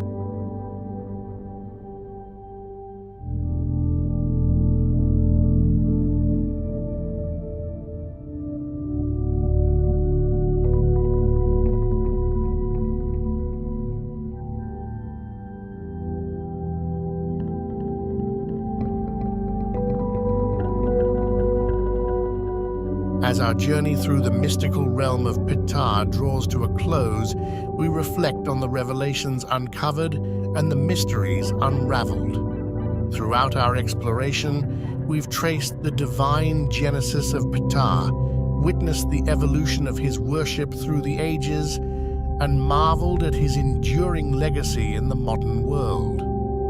From the sacred temples of ancient Egypt to the global stage of contemporary culture, Ptah's presence remains a testament to the enduring mystique of Egyptian mythology. In Ptah, we find not just a deity, but a guiding force, a beacon of creativity, balance, and eternal wisdom. As we journey onward, may the echoes of Ptah's legacy continue to inspire and illuminate our path. As we bid farewell to Ptah's mystical realm, I leave you with a tantalizing thought. Our journey through ancient civilizations and mythology has only just begun. We start with the birth and upbringing of Horus, a god whose existence is shrouded in myth and symbolism. According to ancient Egyptian mythology, Horus was born to the divine couple, Osiris and Isis. His birth was no ordinary event, as it marked the continuation of the eternal cycle of life, death, and rebirth. The myth tells a tragic tale of Osiris, the god of the afterlife, who was murdered by his jealous brother Set. In her grief, Isis, the goddess of magic and motherhood, tirelessly sought to resurrect Osiris. Through her magical prowess, she conceived Horus. Horus's parentage is a crucial aspect of his mythic identity. Osiris symbolizes the cycle of life, death, and resurrection, while Isis represents the nurturing and protective aspects of motherhood. Isis, in her maternal devotion, played a vital role in protecting and nurturing Horus, ensuring his safety and preparing him for his divine destiny. Horus is often depicted with the head of a falcon, a symbol laden with significance. The falcon, soaring high above, embodies divine kingship, keen vision, and swiftness, qualities attributed to Horus.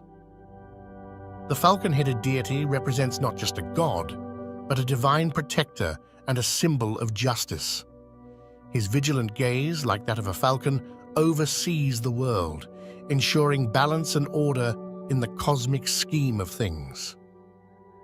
In the early dynastic period, Horus was primarily associated with kingship and protection. He was revered as a deity guiding pharaohs in their divine rule, symbolizing the rightful heir to the throne. As the Old Kingdom unfolded, the myth of Horus solidified, emphasizing his role as the divine protector of the pharaoh and the guarantor of Ma'at, the ancient Egyptian concept of cosmic order. With the Middle Kingdom came a shift in the representation of Horus. He became more accessible to the common people, transcending his association solely with the pharaoh. During the New Kingdom, the attributes of Horus expanded. He was not only a guardian, but also associated with the sun god Ra, embodying both the celestial and earthly realms. As Egypt experienced foreign influences, Horus's myth adapted to the changing political landscape. The late period saw a resurgence in Horus's role as a nationalistic symbol, rallying the people against foreign rule. Regional variations in the worship of Horus became more pronounced during this time, with different cults emphasizing specific aspects of his mythology based on local beliefs and needs. Horus was not merely a distant deity, he was intimately linked with the earthly ruler, the pharaoh. The falcon god served as a divine patron, guiding and safeguarding the mortal king in his earthly endeavors. The association with Horus bestowed upon the pharaoh a divine legitimacy, reinforcing the belief that he was chosen and protected by the gods to rule over Egypt. The concept of the pharaoh as the living embodiment of Horus on earth was a central tenet of ancient Egyptian belief. The monarchs were seen as the earthly representatives of the divine falcon. The pharaoh, donning the regalia associated with Horus, was tasked with upholding Ma'at, the cosmic order. In doing so, they ensured the prosperity and balance of the kingdom. The great pharaoh Khufu, builder of the iconic Great Pyramid, was believed to be under the protective wing of Horus during his rule. Another notable example is Ramses II, often referred to as Ramses the Great. His many military victories were attributed to the divine guidance of Horus, solidifying the deity's role in shaping the fate of Egypt. At the heart of Horus's symbolism lies the Eye of Horus, an iconic symbol of protection, healing, and spiritual insight. The eye, often depicted as a stylized falcon's eye, served as a powerful amulet and talisman. Each part of the Eye of Horus held a distinct meaning. The eyebrow represented thought, the pupil symbolized sight, and the teardrop stood for healing and protection, a cosmic blueprint for balance and well-being. The falcon, a majestic bird soaring through the skies, became synonymous with Horus. As the symbol of divine kingship, the falcon embodied qualities such as keen vision, swiftness, and vigilance. Horus, with his falcon head, represented a powerful and benevolent force, overseeing the world with a watchful gaze. The symbolism of the falcon extended beyond the divine to influence the cultural identity of ancient Egypt. Horus, with outstretched wings, symbolized protection and divine intervention. The wings, often depicted on statues and reliefs, reinforced the deity's role as a guardian. Solar symbols, such as the sun disk atop the falcon's head, further connected Horus to the celestial realms, emphasizing his association with the sun god Ra and the eternal cycle of life and rebirth. Over the centuries, the depiction of Horus evolved, reflecting the changing cultural and religious landscape. Artists captured the god's essence in diverse poses, emphasizing his role as a protector and divine ruler. One of the most magnificent tributes to Horus stands proudly in the city of Edfu, the Temple of Horus. This grand structure, built during the Ptolemaic period, is a living testament to the enduring worship of the falcon god. The Temple of Edfu is adorned with intricate reliefs and statues depicting Horus's mythological battles and triumphs. Its grandeur and detailed craftsmanship make it one of the best-preserved temples in Egypt. Beyond the grand temples, statues and monuments dedicated to Horus dotted the Egyptian landscape. These sculptures, often depicting the god in regal attire, reinforced his association with divine kingship. Notable among these is the colossal statue of Horus at the Temple of Kom Ombo, where the god is depicted with a double crown, symbolizing his dual role as both a regional and national deity. From his celestial birth to the enduring symbolism of the Eye of Horus, we witness the layers of myth and meaning that defined Horus as a guardian, a symbol of divine kingship, and a celestial force overseeing the cosmic order.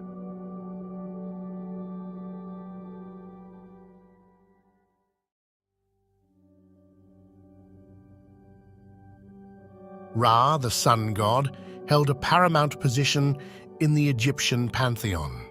As the eternal sun, he embodied life, light, and the cyclical nature of existence. His significance permeated every aspect of ancient Egyptian life, from the grand temples to the humblest of households. Enter the mystical realm of the Heliopolitan Ennead, a divine assembly of 9 revered deities originating in the sacred city of Heliopolis. Among this celestial gathering, Ra emerged as the celestial ruler, his radiance illuminating the very fabric of creation. Within the cosmic dance of gods and goddesses, Ra took center stage. His rule extended beyond the skies, shaping the earthly realm.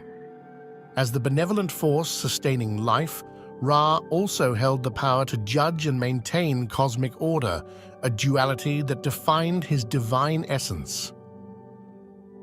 At the dawn of Egyptian civilization, a celestial force emerged, destined to shape the very fabric of their beliefs. This force was Ra, the radiant sun god, whose origins are deeply intertwined with the mysteries of creation and cosmic order. Ra, the cosmic luminary, held a paramount role in the Egyptian pantheon. As the sun god, he was revered as the bringer of light, warmth, and life itself. His celestial journey across the sky each day marked the perpetual cycle of creation, renewal, and rejuvenation. Picture the radiant sun sailing majestically across the sky in a celestial boat. This solar boat wasn't just a myth. It represented the eternal journey of Ra, symbolizing the cyclical nature of time, sunrise, and sunset. The boat became a powerful metaphor for life's perpetual journey and cosmic balance. At the heart of Egyptian cosmogony lies a tale of divine creation, where Ra, the sun god, played a pivotal role in shaping the universe. In a dance of cosmic forces, Ra embarked on a journey of self-creation, emerging as the radiant force that would govern the celestial realm. As Ra's brilliance expanded, so did his divine family. Nut, the sky goddess, Geb, the earth god, Shu, the god of air, and Tefnut, the goddess of moisture, formed the celestial ensemble that would shape the very fabric of the Egyptian pantheon. Each deity contributed a unique essence to the cosmic balance. The intricate relationships within Ra's divine family were the threads that wove the cosmic tapestry of Egyptian mythology. Nut and Geb, locked in a passionate embrace, symbolized the union of the sky and earth. Shu, their son, became the god of air, separating the cosmic elements. Tefnut, the moisture, completed this divine quartet. As the sun sets on the horizon, Ra embarks on a nightly odyssey through the realm of the dead. This journey, concealed in the shadows, unveils the mysteries of the underworld, where Ra faces trials, tribulations, and the ultimate cosmic adversary, Apep, the serpent of chaos. In the cosmic tapestry of Egyptian beliefs, the nightly battle between Ra and Apep is a defining moment. Apep, a symbol of chaos and disorder, seeks to engulf the sun in eternal darkness.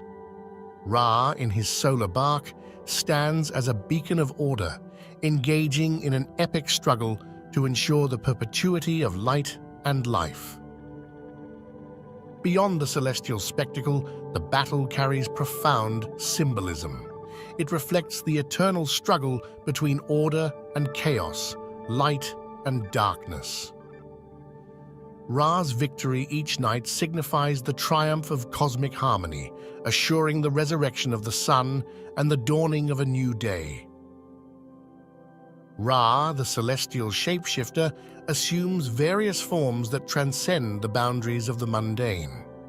From the dawn beetle Khepri to the setting sun deity Atum, each manifestation reveals a unique facet of Ra's multifaceted nature, adding depth to the rich tapestry of Egyptian spirituality. First, we encounter Khepri, the dawn beetle, symbolizing renewal and transformation. Witness the sun's rebirth with each dawn, mirroring the beetle's cyclical journey. Next, Atum, the creator god associated with the setting sun, embodies the transformative power of the cosmic cycle, signaling the end of each day. Khepri, with its daily renewal, represents the eternal cycle of life, death, and rebirth. Atum, in his role as the setting sun, signifies completion, transformation, and the promise of a new beginning. These symbols were deeply embedded in Egyptian culture, shaping their beliefs about existence and the cosmic order. Ra's multifaceted nature extends beyond the cosmic realm. In the earthly domain, he influenced diverse aspects of life, from kingship to agriculture. As the bringer of light and life, Ra's radiant influence touched every corner of ancient Egyptian society, fostering prosperity and spiritual connection.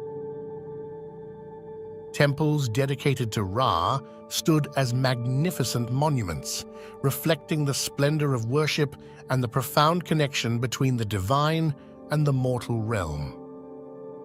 Our journey begins with an overview of one of the most awe-inspiring temples, the Karnak Temple, a testament to the grandeur of Ra's worship.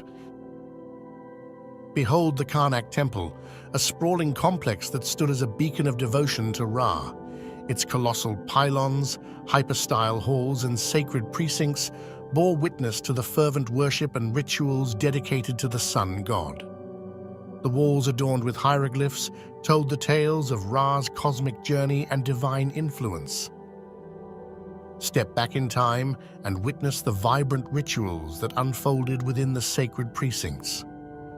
From daily ceremonies honoring the rising sun to grand festivals celebrating Ra's triumphs, the worshippers engaged in acts of devotion, affirming their connection with the divine and the cosmic order personified by Ra. We embarked on a journey through the dawn of Egyptian civilization, witnessing Ra's emergence as the cosmic force that would shape the very fabric of their beliefs. From the creation myths to the nightly battles against Apep, we delved into the depths of Ra's mythology, uncovering the divine tapestry that defined ancient Egypt. As we stand at the crossroads of ancient and modern, we cannot ignore the enduring impact of Ra. His influence transcends the sands of time, leaving an indelible mark on Egyptian culture. From temples that once echoed with devotion to symbols that persist in contemporary art, Ra's legacy remains as vibrant as the midday sun.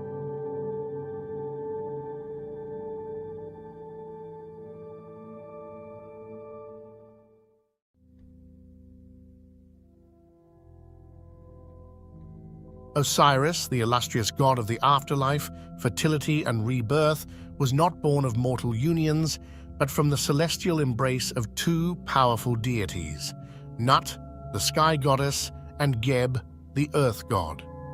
According to ancient Egyptian mythology, Nut and Geb were not only parents, but also represented the vast expanse of the cosmos. Nut, the sky, arched over the earth.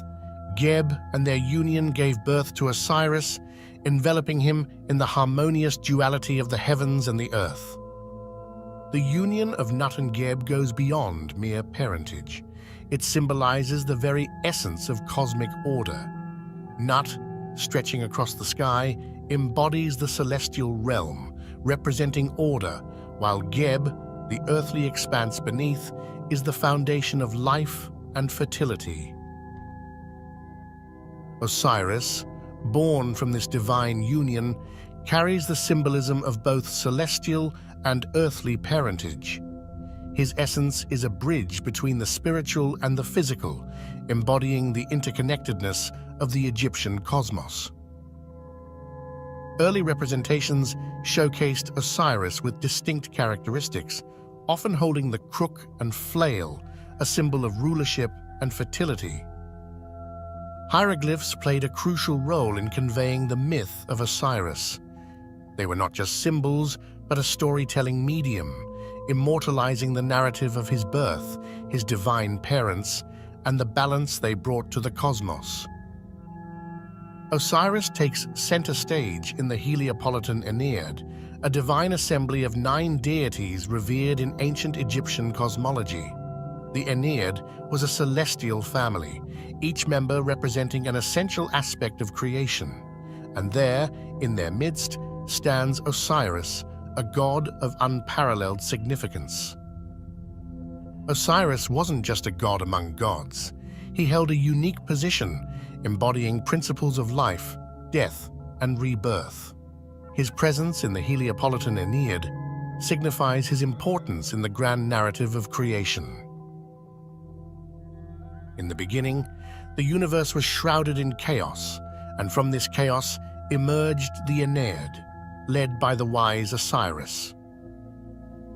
Osiris's presence in the creation myth symbolizes order and purpose. As the world took form, he stood as a beacon of stability, ensuring the balance between the forces of creation and the ever-present chaos. Osiris's role extends beyond the act of creation. He becomes a custodian of divine order and balance, essential elements in the Egyptian worldview. The Egyptians believed that Osiris's influence permeated every aspect of existence, from the cycles of nature to the conduct of rulers. Osiris, often hailed as the Green One, stands as a testament to the symbiotic relationship between the divine and the earthly. He wasn't just a god. He was the embodiment of fertility, the life force that sustained the land and its people. As the god of agriculture, Osiris held the power to bless the fields and ensure bountiful harvests. The ancient Egyptians revered him as the provider of sustenance, linking their prosperity directly to the divine cycles overseen by Osiris. To honor Osiris and seek his blessings, the ancient Egyptians engaged in elaborate rituals and joyous festivals. These events were not merely religious observances, they were vibrant celebrations of the cycles of nature and the agricultural calendar. During these festivities, communities came together, offering prayers and sacrifices to Osiris. The rituals symbolized a harmonious partnership with the divine, ensuring the fertility of the land and the abundance of crops. Osiris's influence extended beyond ceremonies. It permeated the very fabric of ancient Egyptian agricultural practices. The farmers saw Osiris not only as a god, but as a guide, influencing their methods and techniques. Osiris, the god of eternity, transcended his role as a deity and became the very embodiment of ideal kingship in the eyes of the ancient Egyptians. His qualities, wisdom, and sense of justice set the standard for earthly rulers. Kings sought to emulate Osiris, aiming to embody the divine attributes that he personified: fairness, benevolence, and a deep connection to the cosmic order. The pharaohs, considered the living Horus and earthly representatives of the divine, also carried the essence of Osiris within them. They were seen as the bridge between the mortal realm and the afterlife. Much like Osiris, pharaohs were expected to uphold justice, maintain cosmic balance, and ensure the prosperity of their people. The connection to Osiris was not just symbolic, it was a divine mandate that influenced every aspect of their rule. The coronation of a pharaoh was a sacred event, a ritual deeply intertwined with Osiris's divine legacy. The ceremony wasn't just about political ascension, it was a spiritual affirmation of the pharaoh's connection to the divine order. During these rituals, the pharaohs received symbols and regalia associated with Osiris, signifying their divine mandate to govern with wisdom and justice. The rituals reinforced the belief that Osiris's spirit guided the pharaohs in their earthly duties. The Assyrian myth, a cornerstone of Egyptian cosmology, is a tale that resonates across the ages. It begins with Osiris, a god revered for his wisdom and benevolence, but his journey takes a dark turn. Osiris, in all his glory, falls victim to the treacherous plot of his own brother Set. The narrative becomes a profound exploration of cosmic balance, disrupted by jealousy and betrayal. Set, consumed by envy and ambition, orchestrates a deceitful plot that leads to Osiris's tragic demise. In an act of betrayal, Osiris is entombed in a coffin and cast into the Nile, symbolizing the ebb of life and the inevitability of mortality. This pivotal moment marks the descent of Osiris into the realm of the afterlife, a journey that holds profound implications for the Egyptian understanding of death and rebirth. Enter Isis, the devoted sister-wife of Osiris, whose love and grief propel her on a quest to resurrect her fallen husband. Her journey becomes a testament to the enduring power of love, magic, and maternal devotion. Through Isis's unwavering determination and magical prowess, Osiris is momentarily brought back to life. The union of Osiris and Isis leads to the miraculous birth of Horus, the falcon-headed god of protection and kingship. As Osiris's myth resonated across the Nile, a powerful and enduring cult emerged. The worship of Osiris transcended regional boundaries, capturing the hearts and minds of Egyptians from all walks of life. From the bustling cities to the tranquil villages, the reverence for Osiris became a unifying force, a shared spiritual journey that connected the diverse tapestry of ancient Egyptian society. To honor Osiris, majestic temples and sacred sites rose across the Egyptian landscape like monuments of devotion. These architectural marvels were not just places of worship, but gateways to the divine, where the presence of Osiris was felt profoundly. Temples dedicated to Osiris, such as the renowned Temple of Abydos, became focal points for pilgrims seeking spiritual enlightenment, solace, and a connection to the God of eternity. Pilgrimages, sacred journeys undertaken by devout followers, played a crucial role in the cult of Osiris. These pilgrims traversed the ancient Egyptian landscape, seeking proximity to sacred sites imbued with the divine essence of Osiris. The spiritual significance of Osiris varied across regions, with unique rituals and traditions evolving. Yet the underlying theme remained the same: an earnest quest for spiritual enlightenment and a connection to the God who held the keys to the afterlife. The cult of Osiris, with its diverse expressions and shared devotion, stands as a testament to the profound impact of this god on the spiritual fabric of ancient Egypt.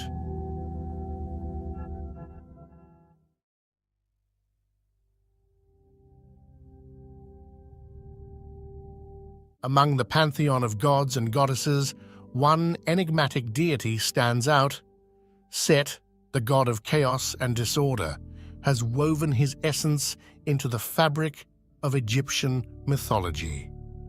His story, like the shifting sands beneath our feet, holds secrets and surprises that have echoed through the corridors of time. In the shadowy corridors of Egypt's mythic past, Set emerges as a figure shrouded in antiquity. Our journey begins with the origins of this intriguing deity. Set's early appearances in Egyptian mythology are as elusive as the shifting sands themselves. Descriptions and tales from ancient texts paint a picture of a deity both revered and feared. Set's intricate relationships within the divine pantheon are unveiled as we delve into his connections with deities such as Osiris and Isis. The cosmic dance of alliances and conflicts shapes the very essence of Egyptian mythology. Behold the visage of Set, an amalgamation of the divine and the animalistic. Hieroglyphics and artifacts reveal his distinctive form, an animal-headed god with the symbolic Set animal, an iconography that resonates through the epochs. Our exploration takes us into the heart of cosmology and creation myths. Set's role in shaping the very foundations of existence is unveiled as he becomes a pivotal force in the grand tapestry of the Egyptian cosmos.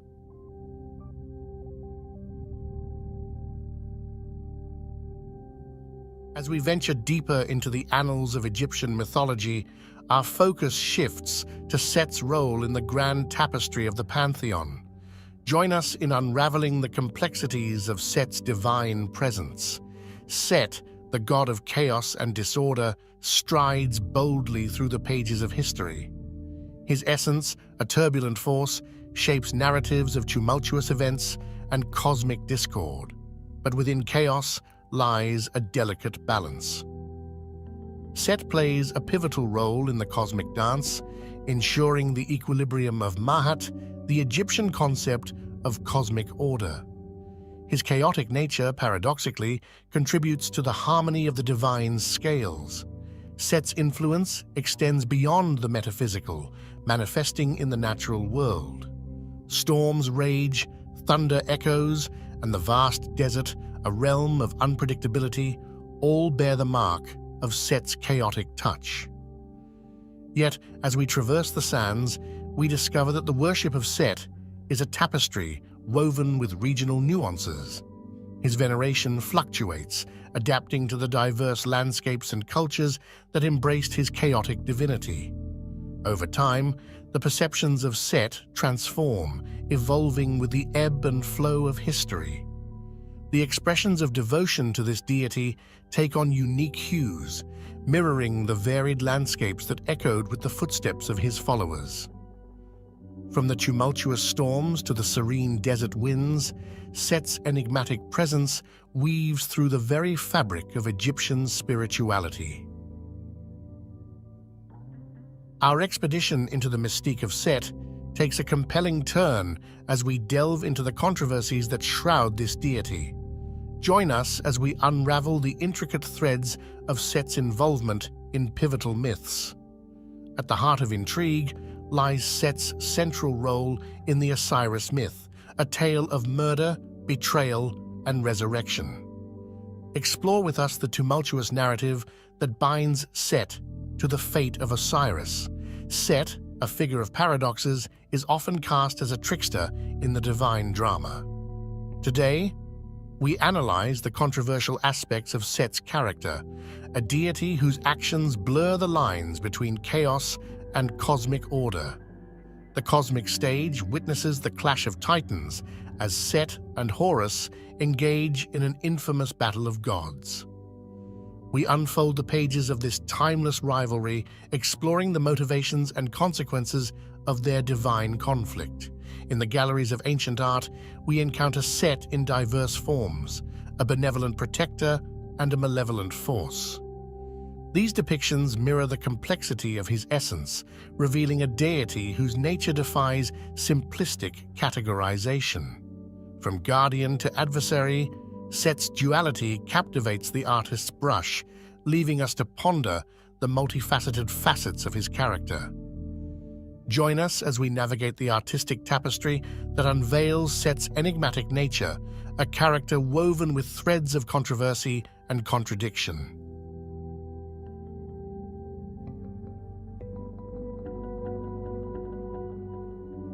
As we navigate the sacred landscapes of ancient Egypt, our focus shifts to the tangible presence of Set in the daily lives and rituals of the people. Join us on this expedition into the heart of devotion and ceremony. Set, the god of chaos and creation, held a significant place in the religious ceremonies of ancient Egypt. His presence permeated the rituals, a force invoked to bring blessings, protection, and perhaps a touch of the unpredictable. Temples dedicated to Set stood as monuments to divine reverence. Today we explore the echoes of these once grand structures, where the faithful gathered to pay homage to the enigmatic god. Offerings and prayers, like whispers in the desert wind, were directed to Set. Join us as we uncover the artifacts and relics that speak of the devotion expressed through these sacred acts, a testament to the intricate relationship between mortals and the divine. The priesthood dedicated to Set held a unique role in the religious tapestry of ancient Egypt. Their practices, a blend of mysticism and tradition, played a crucial part in maintaining the connection between the mortal realm and the chaotic forces embodied by Set.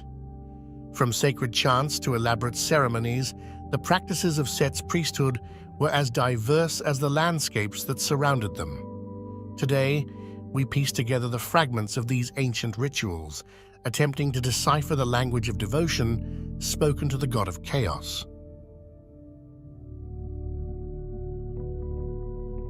As we step into the later chapters of Set's story, we witness the ebb and flow of his influence across the ages. Join us in exploring the legacy and modern reinterpretations of the god of chaos.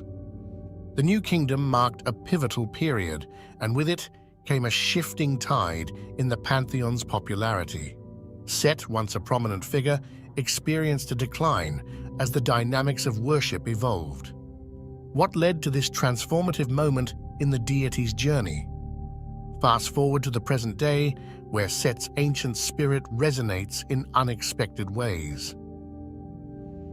Explore with us the realms of literature, pop culture, and modern spirituality as Set finds new life in the imaginations of artists, writers, and seekers. The god of chaos, once confined to the pages of history, now strides boldly into our modern consciousness. Discover the myriad faces of Set in contemporary tales, art, and even spiritual practices that draw inspiration from the ancient. But what about the lasting impact? As we navigate the landscapes of Egyptian and global cultural heritage, we examine how Set's presence endures in the collective imagination.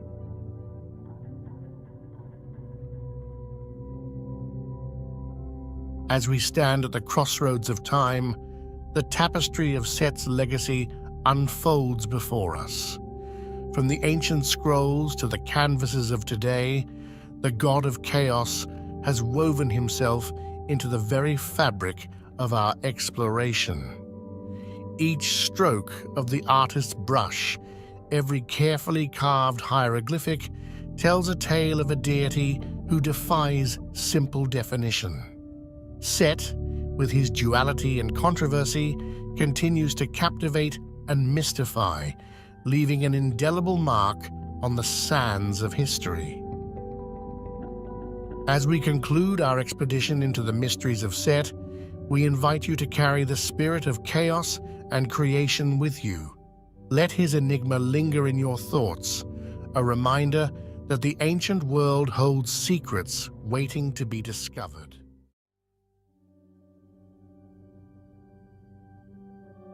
Welcome to the mystical realm of ancient Egypt, a land steeped in myth and legend, where gods and goddesses reign supreme over the hearts and minds of its people. Among these divine beings, one figure stands out, revered and enigmatic: Anubis. In the vast pantheon of Egyptian deities, Anubis holds a special place as the god of mummification and the afterlife. His presence permeated every aspect of Egyptian society, from religious rituals to funerary practices. Before we delve deeper into the mysteries of Anubis, let's take a moment to understand the role of gods and goddesses in ancient Egyptian society. To the ancient Egyptians, these divine beings were not merely distant figures to be worshipped, they were integral to every facet of life. From the mighty Ra, the sun god, who journeyed through the sky each day, to Isis, the goddess of magic and motherhood, who protected her people with her powerful spells, the gods and goddesses of Egypt were seen as both protectors and guides.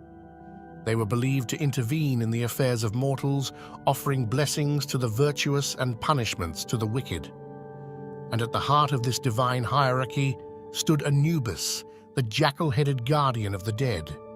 We will now unravel the myths and legends surrounding the god of the afterlife, Anubis.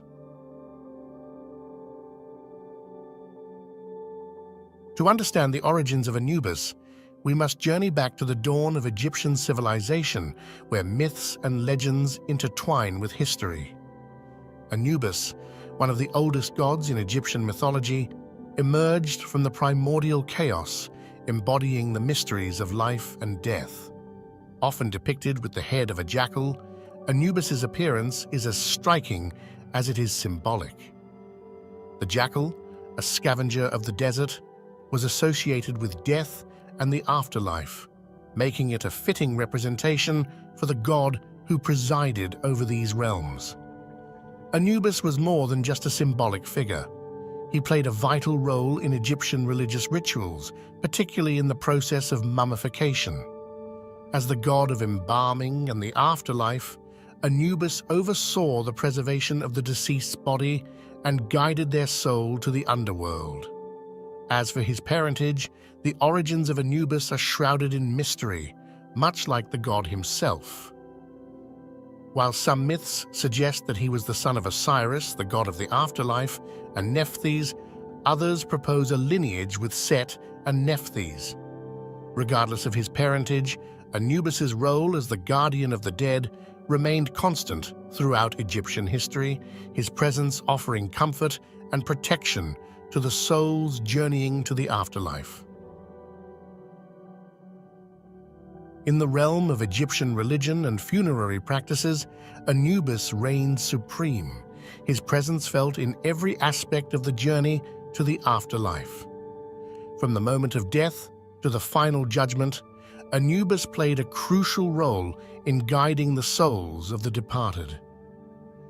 One of the most sacred rituals involving Anubis was the weighing of the heart ceremony, conducted in the Hall of Ma'at.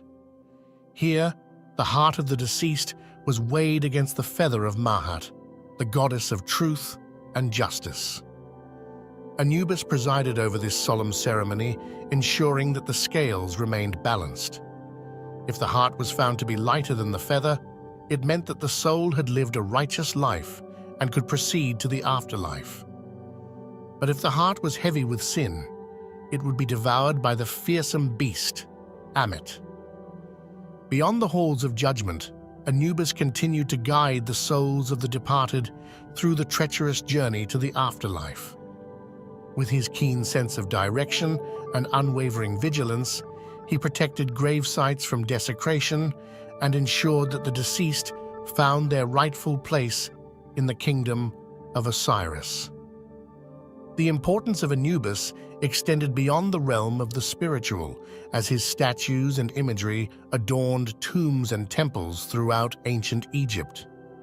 These representations served not only as symbols of protection, but also as reminders of the eternal cycle of life, death, and rebirth.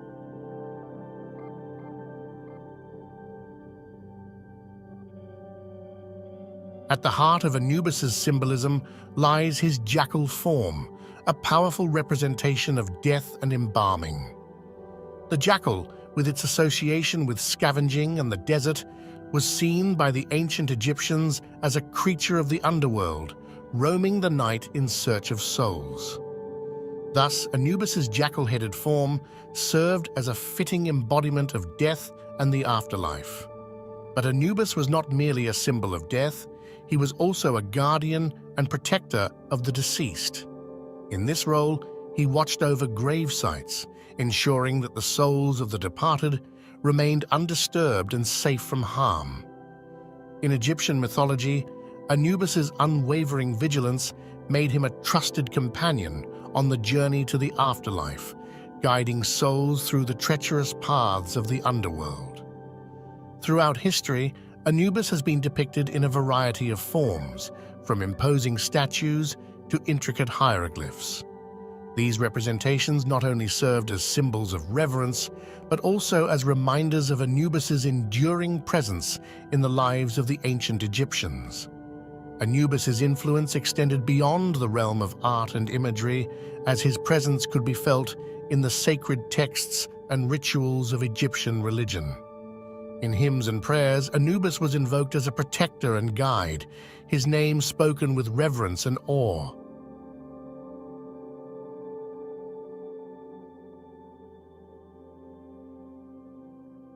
As we continue our exploration of the enigmatic deity Anubis, we uncover a trove of fascinating facts and trivia that shed light on the lesser-known aspects of this ancient god's legacy. Did you know that beyond his role as the guardian of the dead, Anubis was also associated with healing and magic? In ancient Egypt, Anubis was often invoked in healing rituals, where his divine presence was believed to bring comfort and relief to the sick and afflicted. His connection to magic was equally profound, with spells and incantations invoking his name for protection and guidance. But perhaps one of the most intriguing connections involving Anubis is his association with the constellation Canis Major, the great dog in the night sky. In ancient Egyptian mythology, Anubis was sometimes equated with the celestial dog that followed the great hunter god, Orion, across the heavens. This celestial connection further underscores Anubis's role as a guardian and guide in both the earthly realm and the stars above. Anubis's significance extends beyond his celestial associations, as he played a central role in the Osirian myth cycle, one of the most enduring narratives in Egyptian mythology. In this myth, Anubis played a crucial role in the journey of Osiris, the god of the afterlife, who was slain by his jealous brother Set. It was Anubis who embalmed Osiris's body, preparing him for his journey to the underworld and eventual resurrection. Finally, Anubis's legacy lives on in modern interpretations and representations, where he continues to captivate audiences around the world. Whether portrayed as a stoic guardian or a mysterious deity, Anubis remains a symbol of death, rebirth, and the enduring mysteries of the afterlife.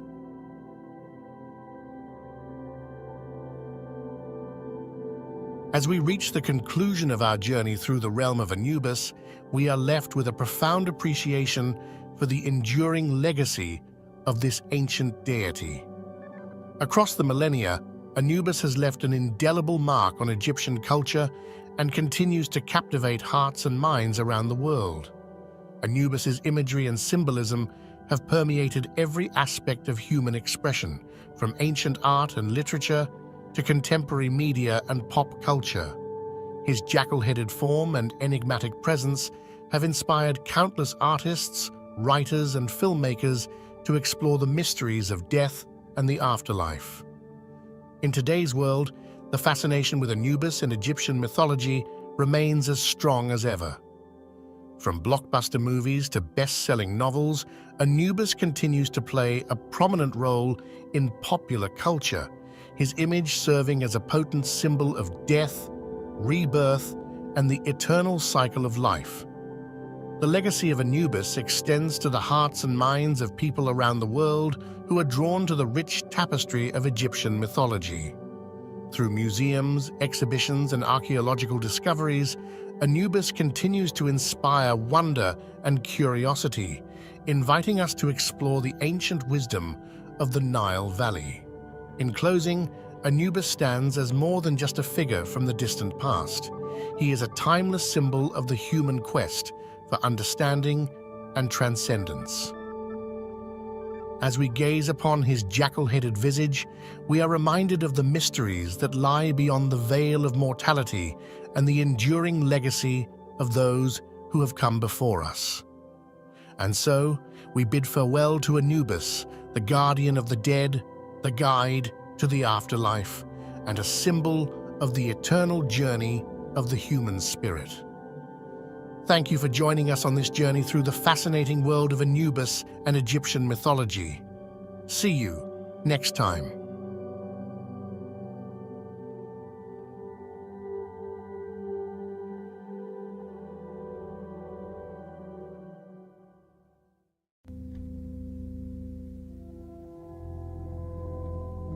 Get ready to dive into the magical world of Bastet. Let's pause for a moment to appreciate the captivating realm of Egyptian deities. Picture a civilization where gods and goddesses weren't distant figures, but integral forces shaping every aspect of life, from birth to the afterlife. Egyptian deities weren't just beings to be worshipped, they were a reflection of the cosmic order, guardians of balance in a world of mystery. Today, our spotlight shines on one of these remarkable entities, Bastet, the goddess who held the keys to home, fertility, and protection. She wasn't just a divine figure, she was a guardian, a symbol of the very fabric that wove through the lives of the ancient Egyptians. Imagine a deity fierce enough to protect, yet gentle enough to nurture.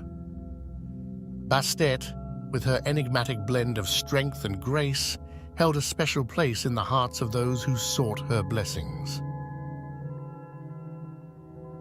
Bubastis, situated along the fertile Nile Delta, was not just a city. It was the cradle of Bastet's worship.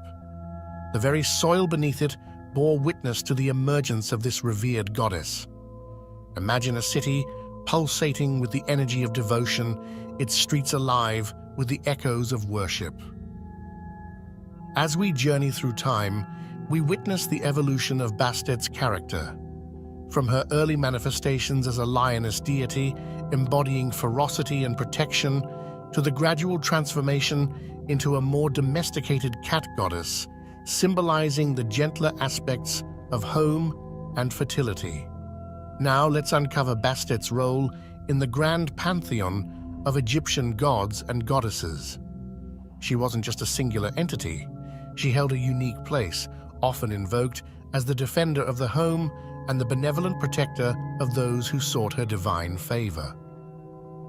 As time marched forward, so did the artistry that adorned the temples and tombs of ancient Egypt.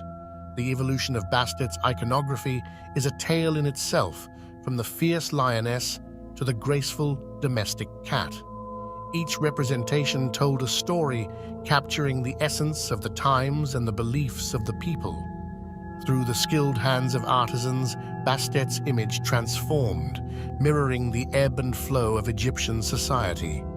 Join me as we explore the intricate details etched into statues and carvings, revealing not just an artistic evolution, but a cultural one as well.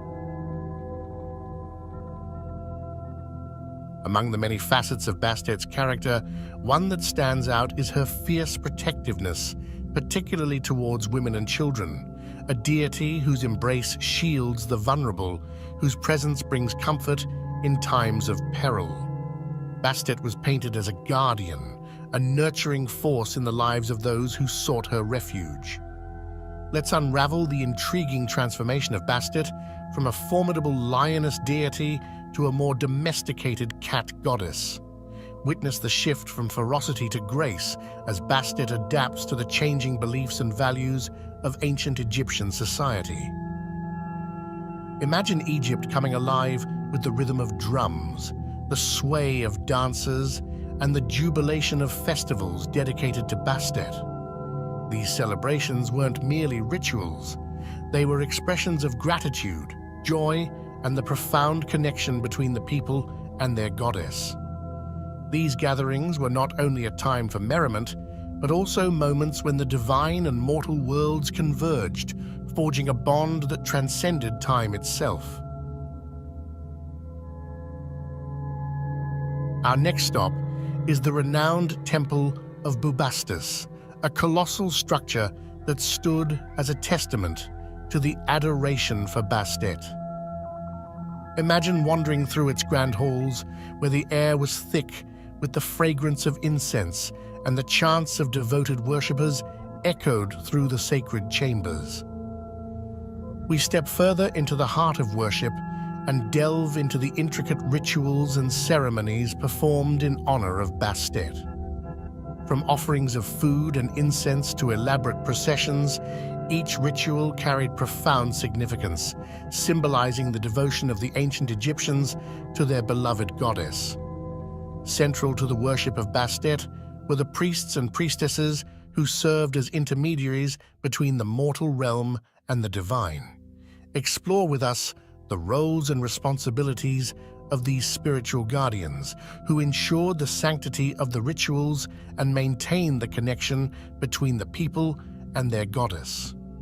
Through the sacred spaces of Bastet has unveiled the devotion and cultural significance surrounding her worship.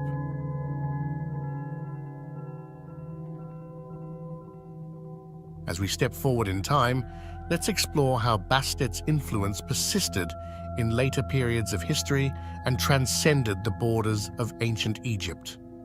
Discover with me the threads connecting this feline deity to different cultures and civilizations, showcasing the adaptability and timeless allure of Bastet. Fast forward to the present day, and Bastet continues to prowl through the fabric of modern Egyptian culture.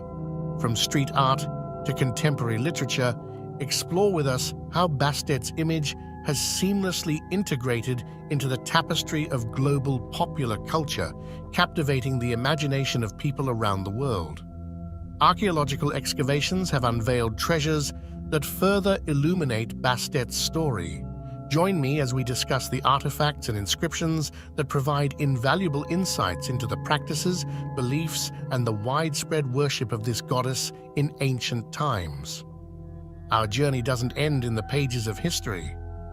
Bastet's charm endures in the contemporary world, captivating the hearts and minds of many. From fashion to film, explore how this ancient deity has become an icon, leaving an indelible mark on the cultural landscape of today.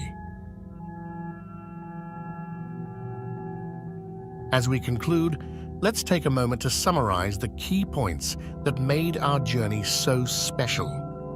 We explored Bastet's origins in the ancient city of Bubastis, witnessed the evolution of her character through different periods of history, and delved into the myths and stories that surrounded this benevolent goddess. From her protective nature towards women and children to the vibrant festivals dedicated to her, Bastet's influence resonates through the annals of time. We uncovered the symbolism behind Bastet's various forms, her associations with animals, and the symbols that adorned her temples, the Ankh, the Sistrum, each carrying a profound meaning in the worship of this divine feline. Our journey also took us to the temples dedicated to Bastet, where rituals, ceremonies, and the devotion of priests and priestesses echoed through the sacred halls. We traced Bastet's influence through later periods of history, explored her presence in modern Egyptian and global popular culture, and discovered how this ancient goddess continues to capture our imaginations even today. Thank you for being a part of this journey. Your curiosity and engagement have truly made this exploration of Bastet's world a remarkable experience. If you're as fascinated by ancient Egyptian mythology as I am, I encourage you to continue your quest for knowledge. Remember that the mysteries of the ancient world are boundless. May your curiosity continue to lead you on exciting journeys of discovery.